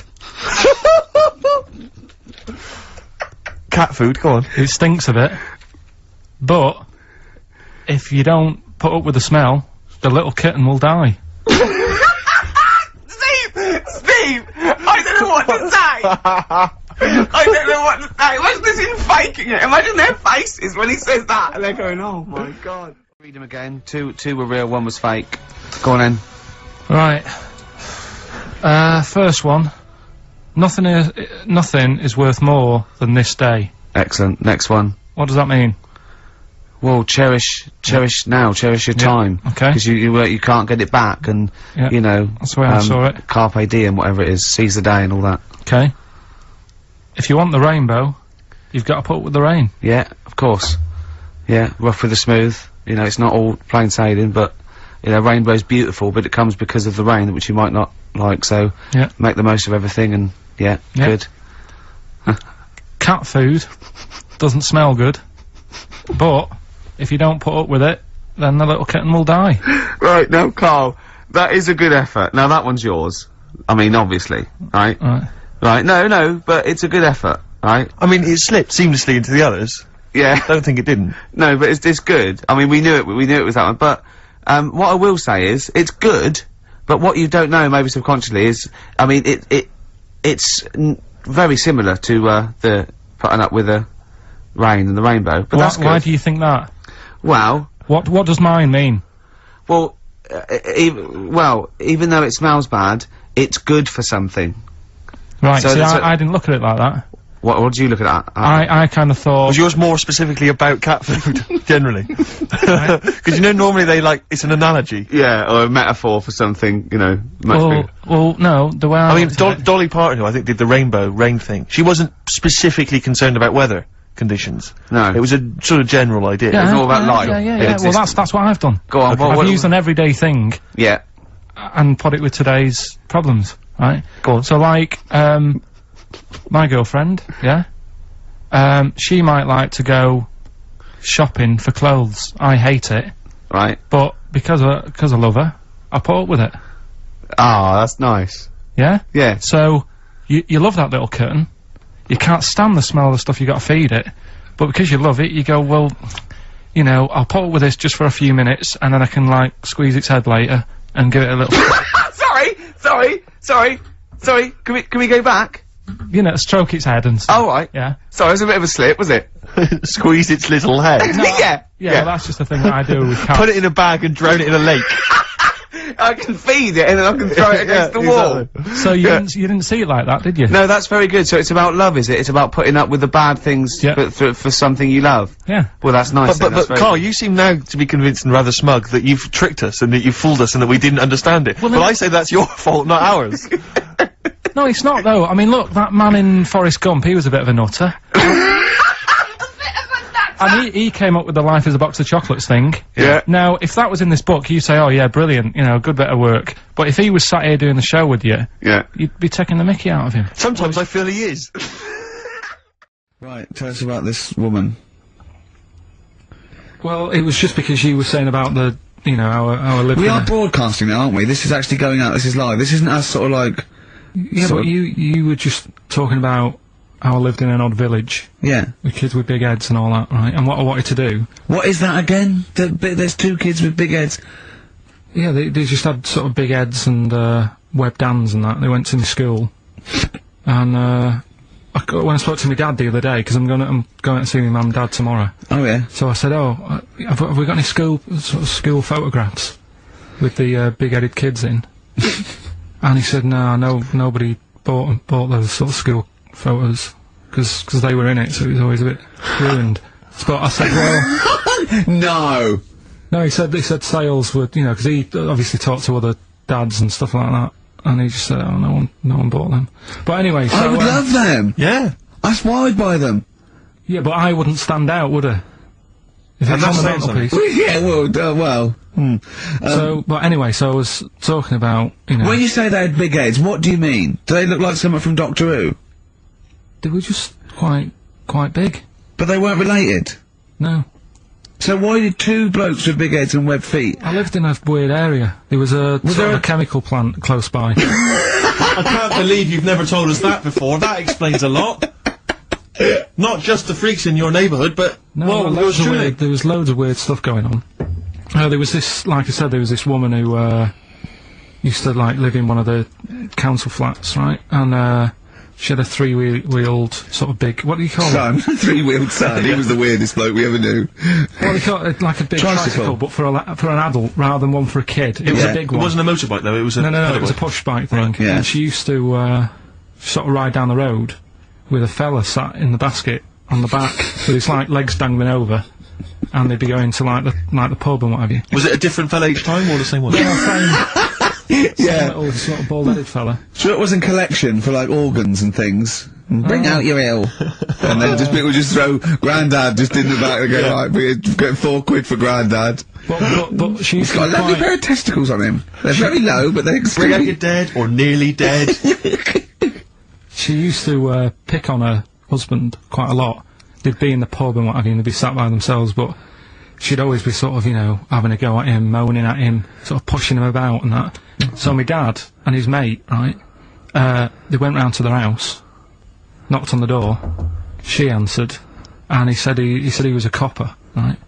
He said, you know, Detective Pilkington, gonna come in and have a word. So I'm just gonna make a note of impersonating a police officer.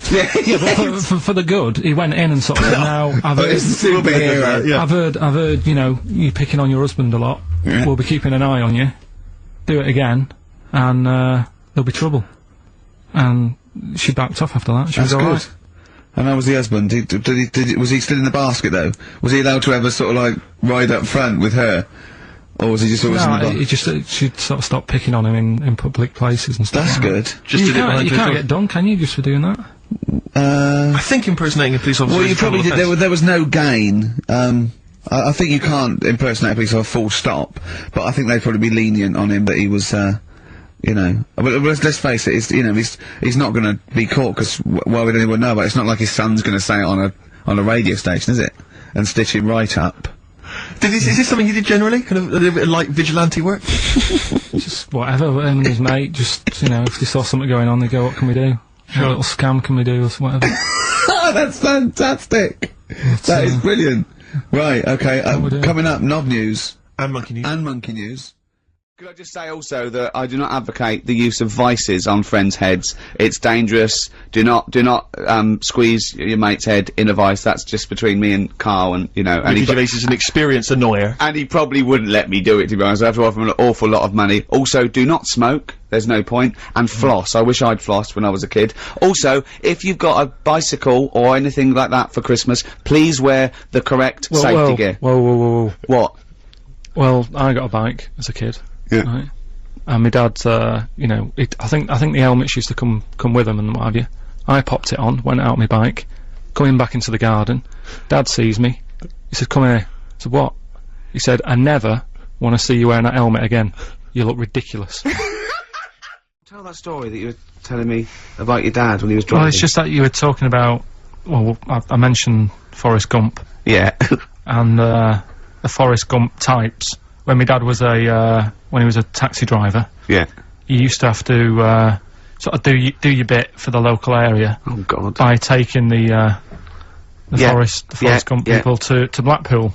Yeah. Is that what they're called now, the Forrest Gump people? Is that what the organisations that support them ask for them to be referred to? A minibus with life is a box of chocolates.com. Well, Forrest Gump types. It must be, so you work with these people? It was, yeah. The people with learning difficulties. Yeah, and they used to get 5. Coming home must have been a busman's holiday. So he got 5 of them in the cab.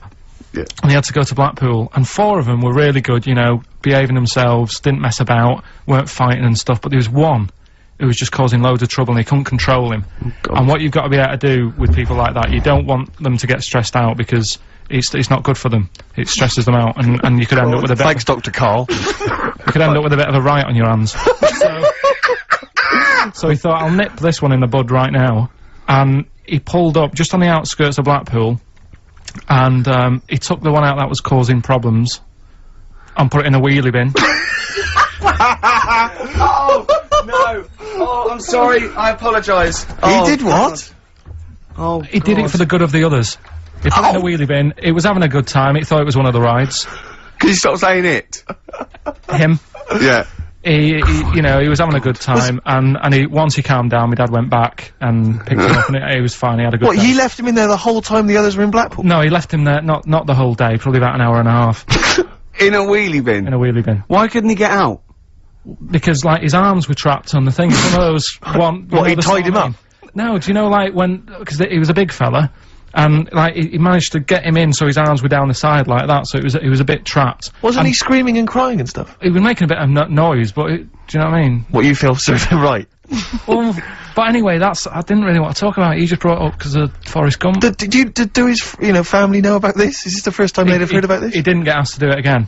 Because he had another problem similar to it where he had a little minibus, and it was his job to take a load of old women to the bingo hall, and it was miles away.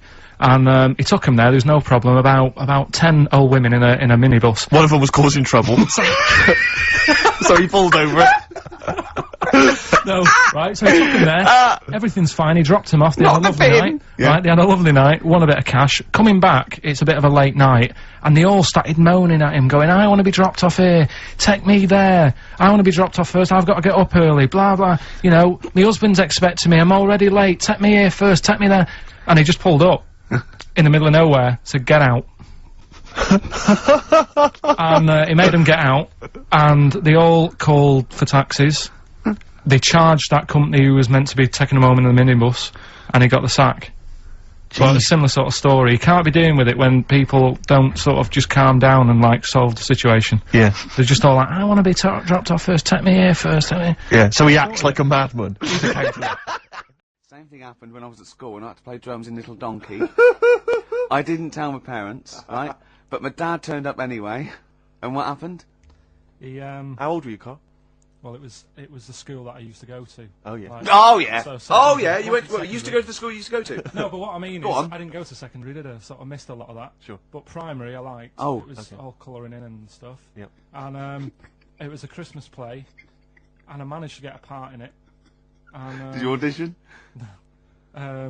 Got a part in it, and I should have been playing the drums to, the one about Kings. We Three Kings. Yeah. I was meant to be doing that. But Little Donkey came on. And it was one of those... What do you mean came on? That was like next up on you know, the next song. Right, right. And it's one of them songs that you can't help sort of... tapping along to. Yeah. Do you know, like if I was to go, Yeah, you'd have to finish it with... Yeah. Do you know that they actually send that into space? Do they? And... What, hoping that aliens will respond with that? Yeah. They do that. Because apparently it is one of them things that you can't help. What, even if you're an alien life form? Yeah. They know that, do they? Yeah. But anyway... What, because they watch Star Trek or something? No. Knock, knock. Yeah. No, seriously. Is it true, like, if you send out knock, knock into space, yeah, they have to say... Oggy, oggy, oggy! Oh, that is great. Seriously. Oh, hold on, what's something out there? What's a little green fella? That is great. Yeah, so anyway, that is Little Donkey is like one of them tunes that you can't, and I was there and I had the drumstick and I thought, oh god. The drumstick! I could feel myself, and anyway, just wanting to do it, yeah. I started going along and playing Little Donkey, which I wasn't meant to do. but it went down such a storm. What, were there people like parents and that dozing off, and then suddenly they heard your version of Little Donkey, and they thought, wait a minute, now it's really picking up. What do you mean? I'm glad we paid £1.50 for this. What do you mean it went down such a storm? I'm going, hold on, was it like when People have Ringo... lighters in the air. It was like when Ringo joined the Beatles, now going, boo, Pete Best, but he went... Yeah, they went, whoa! Oh, No, God. but the teacher just said, oh, it went down really well, you can do that again tonight. Right. When you're in it again. But anyway, so my dad was there, and... And you hadn't told him about this performance, so no, he I never just did. turned up I off never his own did. back. I never took the letters home and stuff to No. show my mum and dad, because it just put me off. So, anyway, he turned up, don't know why, he must have heard from someone else's dad. Yeah. He turned up, and he swore about me, which... Did he? I don't... Could you Do you use think a word it's that's... allowed to be said? The word? Of course it is. Right. If you got a kid in the car or anything, you can turn it down now. Yeah. Right. But he said, there was a guy stood next to him with a camera, big video camera, filming it, and he said, yeah, film it, but try and avoid getting the twat in the hat in the shot, because I had one of those porters, you know, the little round pork pie hats on. Right. This is so sad. What, was this a nativity play? It was about Jesus and stuff. Yeah, well, there was a porter there helping him with his bags. Yes, there was. I forgot. I yeah. mean, Mary and What, Joseph, managing the they got stable? there. Yeah, because Sure. it was the whole, you know, because the inn was full. Yeah. But I think the porter doubled up with the inn and the stable. Right, that was nice. So of he, him. yeah, He'd yeah. carry bags over, yeah. Yeah, no, so yeah. You're right, though. I don't know why I was wearing one of them, but I was. And And your father said that, and how did you know your father said that? Did you told hear me it? about it later. Oh, he told you about it later? Yeah, I was talking about stuff I'd done at school, and he said, "Oh God, remember that?" And I spoke to him the other day about it. Right. And yeah, Oh, it's a God. shame. So that was the end of your sort of drumming career, really? Because it could have been. I mean, you know, the audience loved it the night before. Yeah. You could have like been like, who knows, a whole new world for you. Yeah. Have you done any stuff? I've never drummed. I wish I had, man. I wish I But had. that is. That's a movie story, but is that, and that's why you don't tell, your mum and dad don't know you on the radio, do they they? think when they were down the other weekend, they had to come in here. I just said, "Oh, I'll just go in and press the buttons." Because they could listen on Sky Digital, couldn't they? They could do. My mum and dad, right? They moved to this little house, right? And they had loads of furniture that they collected over the years without chucking out, and they've moved to this small house, so they just had too much furniture, right? And they had this double bed. And that was for, like, you know, when friends come round and that, they can stay there. But the problem was he wanted to sort of put these wardrobes in the bedroom, right? Right. That went on either side of the bed. Sort of wrapped around because, the bed. Yeah, but because the room was so small, he thought, I can sort that out. Yeah. Right? And he sawed the bed. He sawed the bed? He sawed the whole thing. So you've got, like, your mattress, your bed, and everything. What, he just sliced some off? Like a big sandwich, just cut a bit off the edge. Cut the crust off. About how much is that, would you say? About 8 inches, 6 About inches. 8 inches. But hold on, but that he won't cut work. Because it'll all fall out the side, and then what happened to the springs and all the supports and stuff? He It'll just sorted it collapse. out. It didn't all come out and that. I mean, it's not the comfiest bed. but the weird thing is, he did it, and even though it's only like that 8 inches or whatever, it totally ruined it. It's Yeah. like, Well, of course it would. no, but what do you think I mean? I don't mean it ruined it as in it looks a mess. No, it would have been uncomfortable. Not even that though. Just the fact it's that little bit shorter. It's like, God, for 2 people, this is hard work now. This is like you haven't got enough room, even though it's only 8 inches. Why did he build the wardrobes first without measuring, putting the? I think he did all that and then thought, oh, it'll easily fit in there, and it didn't. So he had to sort of saw a bit off the bed. But it's just weird how only 8 inches. Did he use one of those electric saws? Yeah. And there That's was just, amazing. presumably there was just kind of What sort of did it- material and wood just flying everywhere. What did he do with the legs? Did he have to move the legs He in a bit? moved the legs. Looking at it, right, once it's got like the quilt on it and everything, you wouldn't know. I was like, Sure. yeah, that's all right, you've done a good job. Yeah. And I went to bed at night. He's like, you know, sleep well. Got up in the morning after having about 45 minutes sleep and said, something not right with that. Yeah. And he You goes, "What do really are mean?" your father's son, aren't you? I said, Not I said, right it's with not that. right. And he said, oh, well, I said, what have you done? It doesn't seem the same. And he said, oh, I had to shorten it, sort of thing, you know, to fit in the gap. I said, well, I can't sleep in it. I said, and there was a big kerfuffle. My mum was saying, look, you have our bed then, and we'll sleep in that one. And my dad was like, sod that. Yeah. Yeah, it's ruined. You know, some idiot cut it. So there was a big debate going on about where we should sleep, and I was saying, look, you know, I only come and see you like every couple of, you know, probably once every 6 months. I'm not being funny, but next time we go home, can I film it? Just for, do you know what I mean, Channel 4 or something? Well, you know, I mean, the Osbournes is not on at the moment. The Yeah, I know. Pilkingtons. That That would be extraordinary. Oh, Can we film it?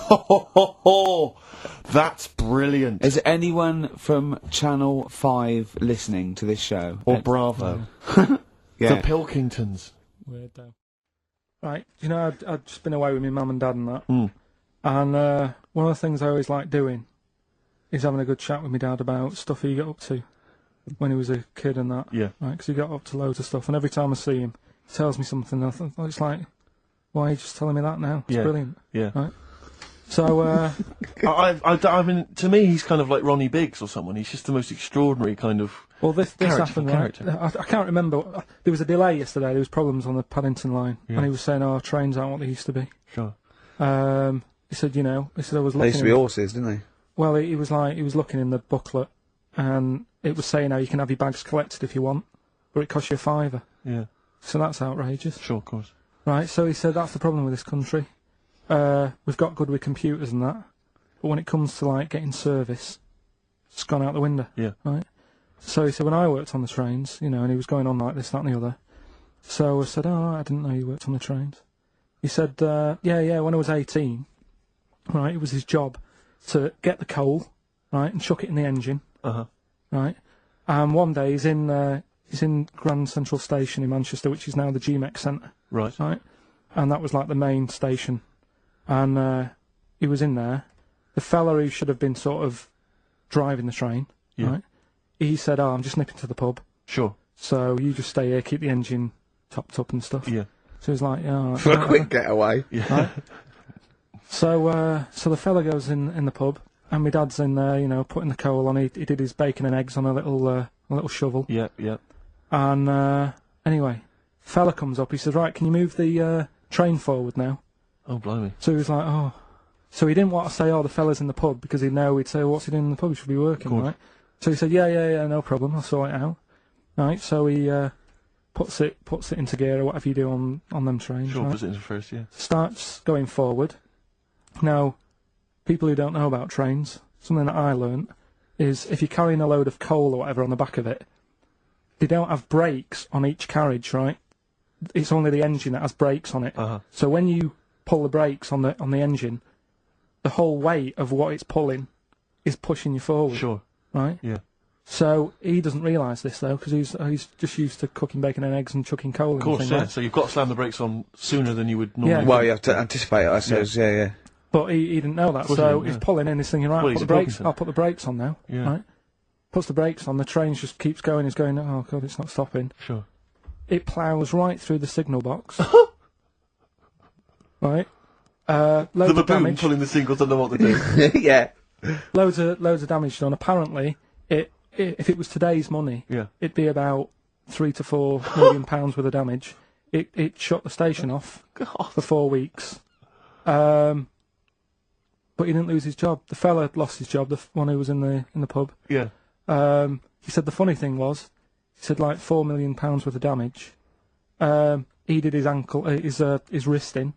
He had 3 weeks off sick and got paid. So it's brilliant. So I love your family. It's extraordinary.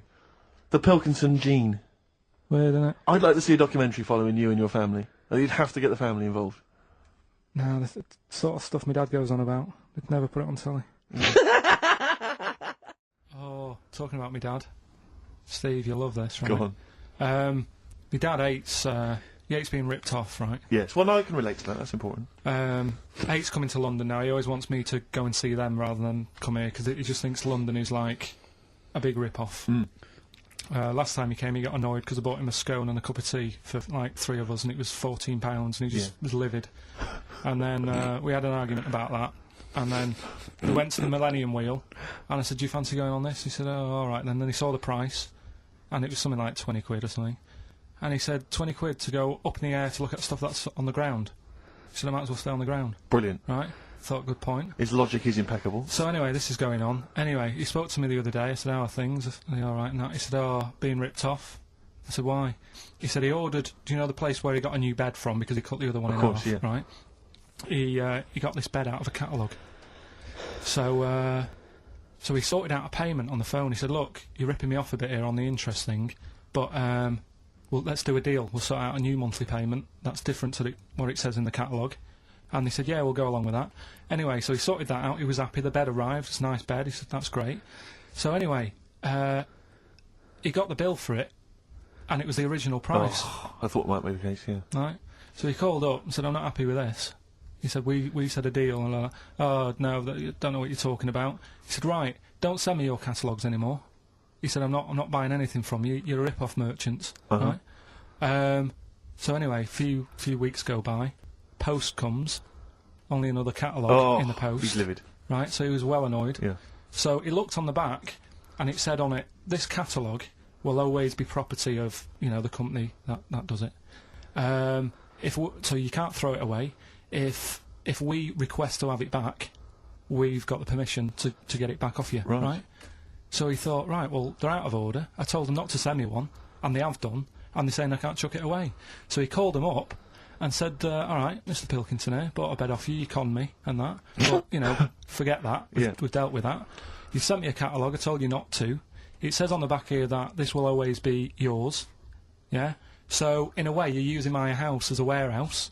I'll be charging you 26 pence or something a day. Brilliant. He said, you already owe me £6.28. Something like that. Genius. And, sorted it out. So again, it just... So hang on, but are they going along with this? I don't know what happened. He said they sounded annoyed and said they'd get back to him, and they haven't. But he said, I'm not bothered. They can take as long as they want because the money just keeps going up. Yeah. So, what sort of profit has he made so far? Well, when I spoke to him in the week, it was like £6 odd. Yeah. I think that was on Tuesday. So he's just leaving it. It's like an investment. Yeah. It's like It's like an antique. He's bought just it's just going up every day. So. Well, keep us posted on that. That's dynamite. One day we need to speak to your father. Yeah, I think so. So many questions need to be asked of him. In fact, I might sit and give you a letter to take home. Yeah. Dear Mr. Pilkington. Steve? Yes? I think, Carl's going to put most people to shame. We were talking about generosity earlier. Because Carl is a nice, generous bloke when it really comes to it. He's paying, for Father's Day, he's paying for the cottage that he's going away with his dad. Are you really, Carl? Yeah. Right. Well, there's no way of us proving if that's true or not. Well, what do you mean? Well, you could be lying. But why would I do that? Well, because you want to show off. I didn't do it on air, you mentioned it. I don't want people to know how generous I am. I just do it, just get on with it. You know what I mean? Yeah. Look, charity work and that. Yeah. Exactly. But I'd have thought that you wouldn't have fallen for Father's Day. I'd have thought you'd have known it was like... Well, we don't. I mean, to be honest, there's a bit of a coincidence, because I paid for it anyway, and it's happened to fall on Father's Day. Right? But don't and my buy dad's a card. not normally that bothered. Don't fall for it. I mean, obviously that and Mother's Day and a plethora of other things were, literally invented by card companies to make more money. I know. Yeah. That's I mean, my dad always says don't get him a card or anything. Because he hates it, with all these things that I'd like, rip-off times, really, just ripping people off. Yeah. Sounds a bit stingy, that. Well, no, I mean, he's right. Yeah. He's right, it's just, because fellas aren't bothered about getting cards anyway, are they? But the other thing that he noticed, helping out the flower companies, the Princess Diana thing, when she... Oh, sorry. Yeah. No. Jesus Christ. So when... Carl, what do you mean? What do you mean? That's what he said. He said, "Oh, I nearly swore then because I was. You surprise me all the time. No, but that is incredible. Sorry, what? I don't understand. What you're talking about? All the flowers that were sort of sold that day. Right. What for people to leave as a commemoration? Or yeah, they made a mint, didn't they? Who did? Flower companies. Right. So what are you saying? He was just saying, makes you wonder. What? Whether about what? Whether it was Interflora behind the hit. Oh. So it's a conspiracy. It's a conspiracy by the flower companies. I would love to see you and your dad just sitting at home watching a bit of Channel 5 when apes go mental, right? With your roast dinner. When's that on? And then talk like, well, yeah, well, you know, kill Diana, don't you? Flower company's son. Right, quite right, Dad, you're not wrong. What are you talking about? No, I'm not. I'm just saying it's like you were saying about the cards. On Father's Day and that. It's just a bit too much of a bit coincidence. weird. Too much of a coincidence. I'd be interested to see sort of like the business graph. Sure. Yeah. On how the companies were doing. Then suddenly. Yeah. You know what I mean? Yeah. But then by the same token, Elton John, he had the biggest selling hit record, didn't he, off the back of that? Mm. I mean, so is he incriminated as well? If you want, I mean. It's a conspiracy theory you've not kind of analysed terribly closely. You've put it out there, and if people maybe who are investigating want to kind of add that into their inquiries, then they can. Yeah. Sure. But, no, that's all I'm saying. I'm just, you know, because it's always the same thing, isn't it? Like, I was out shopping the other day, you know, treating Suzanne like I do. You know, I like spending money and that. Yeah. I was in WH Smith's. Yeah. Oh, classy. What was it? Was it a big birthday? Was it? was it a 30th? No, I was getting a. Was it 2 biros for the price of 1? I was getting a card for my dad for Father's Day anyway, because I'm seeing him. Yeah. Big Toblerone. Yeah. There was a giant who is it who said Father's Day? They love a Toblerone. I've never understood Toblerone, because the only time I see Toblerone is in airports, right, and minibars. That is what the small Toblerone is for the minibar in a hotel, 3-star upwards. And the big Toblerone. Well, the big Toblerone is a gift, isn't it? It can only be a gift. You wouldn't buy a big Toblerone for yourself. Yeah, duty-free gift. The Toblerone. It's next to, you know, Chanel No. 5. Toblerone and a bear. But it's who specifically would you be buying that Toblerone for? I don't know. Someone who's clearly never had it before and would think it was interesting novelty. Yeah. Well, this gift's interesting. I'll tell you what, though, Toblerone is brilliant. I mean, if whoever makes that, if they want to send sort of, you know, some Toblerones, I mean, I will eat Toblerone. Well, yeah. I think very much the same about, I think very much the same about fags. And of course... Just cigarettes. If you've got any boxes of cigarettes that you don't want, you know, duty-free or whatever, send them. I'd just like to say that, in no way do I endorse Carl's dad's theory that flower companies were behind the death of Diana. No. Maybe I could say that on air as well. Anne Robinson, putting the Welsh into room 101. What, because she didn't like him and that? Yeah, she just said, well, they're going in the, you know... She said it slightly more eloquently than that. Yes, yeah. I can the people or the place? I don't know. I think it was the place and therefore the people. Yeah. What do you mean, yeah? No, well, you know, my mum and dad have sort of moved from Manchester. They reside now in Wales. Oh, yeah. And it is... Look at his face, turning his nose up. No, but it is pretty depressing. Do you know what I mean? It's just one of them places that... it's like you go back in time and that when you go there. I mean, maybe the major cities there, maybe Cardiff is alright. What, even coming from Manchester, it's like going back in time? It's just, it's like one of them places that it feels like every day is Sunday. Do you know what I mean? It's just depressing and grey and slate Lots everywhere. of bickers walking around going, I'm late. Well, yeah, it is the sort of attitude they have, right? This is true, because my mum and dad live there and that, right? And they love it, it's alright, it's an healthy place to go when you get older and that. But... This is why they don't move on in Wales. Well, I'd just like to make another... Sorry to any Welsh people listening, we're not saying you don't move on. Carl is. No, but... Sorry about the little Chinese shoes again. The thing is, it's good that, in a way, that they do that, and they don't want to be, like, you know, rushing about everywhere, because the way London isn't that great either, is it? Because it's totally opposite here, right? Yeah. So I'm not having a go. It is a bit dull. I think even people who live there will agree with me, right? But, like, one of the shops that my mum and dad use... Right, it's only a little sort of villagey type shop. They can't be bothered staying open for hours and hours, right? Because there's not enough people use the shop. Yeah. So what you do is, they get used to what you buy. And leave it out. They put it in a phone box outside. They put it in a phone box? Yeah. So it doesn't get wet. So my dad's loving that. Well, Once he found that out, it was like, brilliant. But how is that a bad thing? That's brilliant. Well, it's not for other people, it is for my dad. Because he's picking up all sorts of stuff. Oh, no, he's not! Oh, yeah. He's not nicking other people's shopping. Well, it's not like nicking, is it? Because it's not theirs yet. Oh! And you've stitched him up on radio. Well, of course, because they're going to think, who is there in town with a Manc accent? Who keeps making phone calls. And is getting fatter. Yeah. That's you stitched it I right love that. There, I love that your dad was excited when he found out. Oh. I can't believe that he's moved there. He's retired to this little village where it's based on trust and community, and he is abusing it. He's using his scally Manc ways. Bloody hell, Lakers. There's no bread again. There's old women going hungry. Yeah. Their cats aren't getting fed, and your father is just... That's obscene. That's obscene. Or, I think it's, Die Thief. That fella from Manchester. I don't even think they've got Sky there yet, have they? They can't listen, they won't know what's... I think you stitched him right up. I hope you have, actually. I hope he goes down for it.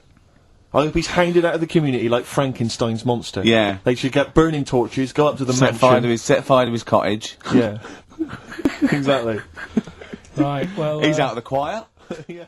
Carl was also nervous, 'cause you had a bit of shock last week, didn't you? Just a little bit. His dad tuned in. To the show? Yeah. And Carl's never told him that he actually speaks on the show. He just said, I just press the buttons, right?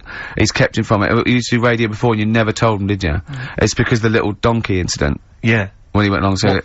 Was that the twat incident? Yeah. And so he's never told him since, but they've promised not to listen, haven't they? Well, my dad said... my mum said to me, don't worry, don't be put off this week, because, you know, I've told him he can't listen, but I hear my dad in the background kinda going, Alex... So, he might be listening. So that's extra pressure. There's lots of camera crew in. I know. You don't like it, do you? This is good training for MTV, because then he can watch you on TV. I mean, what's he going to make of that? Oh. Yeah. Does he know you're bald? Yeah. You don't keep your hat on when you're with him and say, oh no, I just press the buttons. No, it's just, you know, it's like when I was in any plays, I didn't tell him. No. Any sort of parents' evening, I never gave him the note. Really? Yeah. So what did the teachers think? You were just an orphan? No, just on an off chance. My mate's dad spoke to me dad once, I think, and sort of said, oh, you go to school to see how, you know, your kid's doing. Is that what you're talking about? He said, there's a parents' evening, so he went... He said, what kid? He went to one, and that's when Mrs. Matthews said I'd never be a high flyer. How wrong was she? Yeah. Well, I think we should call Mrs. Matthews and make her eat her words. Well... she'd turn on to MTV when, I don't know, like their slamming session. Yeah. And they're gonna go, that's young Pilkington. He's bald, but it's definitely him. I recognise that woolly hat. Thought of another one I like as well. I was saying, you may as well be hung for a sheep as a lamb. I've never heard, I don't think I've heard that. I have heard, but I don't think I've ever used it in common parlance. Well, it's like, if you're gonna do something, you know, you might as well go the whole hog, depending on the outcome. Because it's based on reality, that's why I like it, because obviously the poor people used to poach, and if they were caught stealing, you know, a sheep or anything, they would be hung. So if you're gonna get caught, don't steal a lamb, you know, at least feed your family for a few weeks. Right, sure. Kill a sheep. Yeah. Actually hung for killing a sheep. Oh. Your dad would be in trouble, down in Wales, stealing stuff from that, from that phone box. Well, he has a couple of sayings, right? Your father? Yeah, I've never asked him what they mean. Why would you? Ask Suzanne. One is, don't try and teach your granny to suck eggs. Yeah. What does that mean? That means, it's patronising of course I know that. You're talking to someone who knows more about this subject than you. But how did that happen then? How did that saying come about? Well, it's not. It's a totally made up thing. It's like, your granny sucks eggs, doesn't she? Because she's older than you, and it's probably a lost art or something. Right. And the other one, sucks eggs? Sucks eggs, yeah. Sucks eggs, sorry, I thought you said something else. Don't nudge your granny when she's shaving. What? Sorry? Don't nudge your granny while she's shaving. Don't nudge your... Sorry, say that slower, I can't... Don't nudge your granny when she's having a shave. Well, what is that in context? Because I can't work out what the analogy is there, because that might just be you when you were little, you used to run up to your granny while she was shaving or something. But why is your granny shaving? Well, no, what context is that said in? Tell me the last time your dad ever said that, and I'll try and work out what it means. Can't remember. I don't know. Are you sure these aren't specific to your granny? Yeah, I was to say, were you nudging your granny? She was going, get lost, Carl. She was shaving off her moustache. Or giving herself a Brazilian. Oh, God. That's grotesque. Suck an egg. Try and get that instead. Oh God. That's made it worse. Carl's granny sucking eggs. Well, that's... that is my... a Brazilian. We've no idea. I don't know what that means. Don't nudge your granny while she's shaving. What, parmesan? Well, I was telling you one about when I used to go with my dad in the taxi. Oh, yeah. What Tell this story. Well, your father was a taxi driver? My dad he had loads of jobs, which he did back then. They don't do that anymore, do they, people? They don't have do variety loads of of stuff. Sure. But at one point, he had a black cab, and I used to used to go with him. Used to get a beer crate and put it in the front of the black cab and sort of Ooh, sit just next to the comfortable. meter. And anyway, we got this call, and like the guy on the end of the radio said, "Oh, you've got your son with you, haven't you?" So he said, "Yeah." So it's just like, we've got to pick up at number 11 Village Lane or whatever. And he said, "All right." And it was this woman. It was like a woman version of the Elephant Man. Wow. The Elephant Woman. Yeah, it looked like. It looked like, it was really strange because I was in the front of the cab, and when you're a kid, if something looks odd, you're a bit scared of it, aren't you? Yeah. And my dad was like, "Look, it'll be all right." And we're driving towards her. Look, don't worry, son. I've got loads of buns. And just to I think I'll just throw one down the street if you run after You're it. being mean, right? I am a little bit. So how old were you? 18? No, I was about 12 or something like that. 11, 12. And as we got closer to her, it looked like she was holding like a bag of spuds on her shoulder For a snack. Right. And her head was all a bit mangled and messy and that. And my dad said, "Whatever you do, don't stare at her face." Yeah. And she got in the back. Because you turn into stone. Well, she got in the back, and I had like the mirror, the driver's mirror thing, and sort of having a look, trying to work out. And he said, "Don't stare at her face."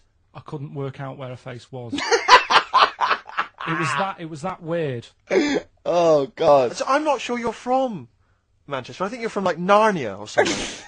Yeah, you got frog boys walking around. The Lord of the Rings. That got like the claws of a lobster and the head of a toad. Yeah. And you got women getting in with spuds for heads. I mean, what This sort of is not Manchester. is This is not the place place? you grew up. This is mad. Oh, you can't believe it in London, can you? You come down and go, look, symmetry. It must be amazing. It must be a thing to do with upbringing, though, mustn't it? And because again, do you know I've said to you before, years ago when I was a kid and didn't have any worries, good-looking lad, you go through it a bit, have a few more worries, and you look knackered. Now back there's a lot more worries and stuff, so you get a lot more freaks. Whereas in London, everyone's like happy, aren't they? I love the fact that stress can cause your fingers to fuse and your head to grow. No, but if She must have been really stressed to have a head. Yeah. She was she an accountant or something? You know what I mean? But what did she do? What did she say? Where was she going, by the way? She couldn't speak. London Zoo, please. I think she was going to like a the pet fair. shop. Seriously, honest to God. On my mum's life, she was. Because at the end of the day, that's a good thing with animals. They don't judge you, do they? She's not She was an animal. She's a human being. She's not actually an elephant. No, but you know the elephant man was not actually an elephant. You understand that? He's got no elephant genes in him at all. No. That was just a cruel name people gave him. Yeah. No, it's the name of the disease, isn't it? Elephantitis. Look, so listen. So this woman, why was she going to a pet shop? She was going to a pet shop. What, to find a husband? Is this true? No, it is true, yeah. Oh, But God. I'm not taking the mickey because it must be really bad for Of you. course it But is. Carl, I'm going on to you today about cutting myself shaving. Yeah. I was going on about that. To think that she's probably not alive now, but to think. But you're going to say this is a worse problem than a little cut shaving, aren't you? Yeah. Yeah. Do you know what I mean? I The think you're things right. that Carl, you worry about. there's a couple of key questions I need to ask. One, if she couldn't talk, how did she tell your father where to drive it? Did she have it written on a note? Did she point with her nose? Yeah. Right, this has got silly. Pick your song. But and also, finally, where did you say she lived again? It was like in a village, a little small village. Right. Just heading out of the way. All I'm saying is we could maybe get like some sort of coach, book some coaches, get a coach party up there to have a look at her. Take some photos. And now you can make some lemonade. The offspring of a woman and some spuds. Yeah. Please enter at your peril. Give me a shiny shilling.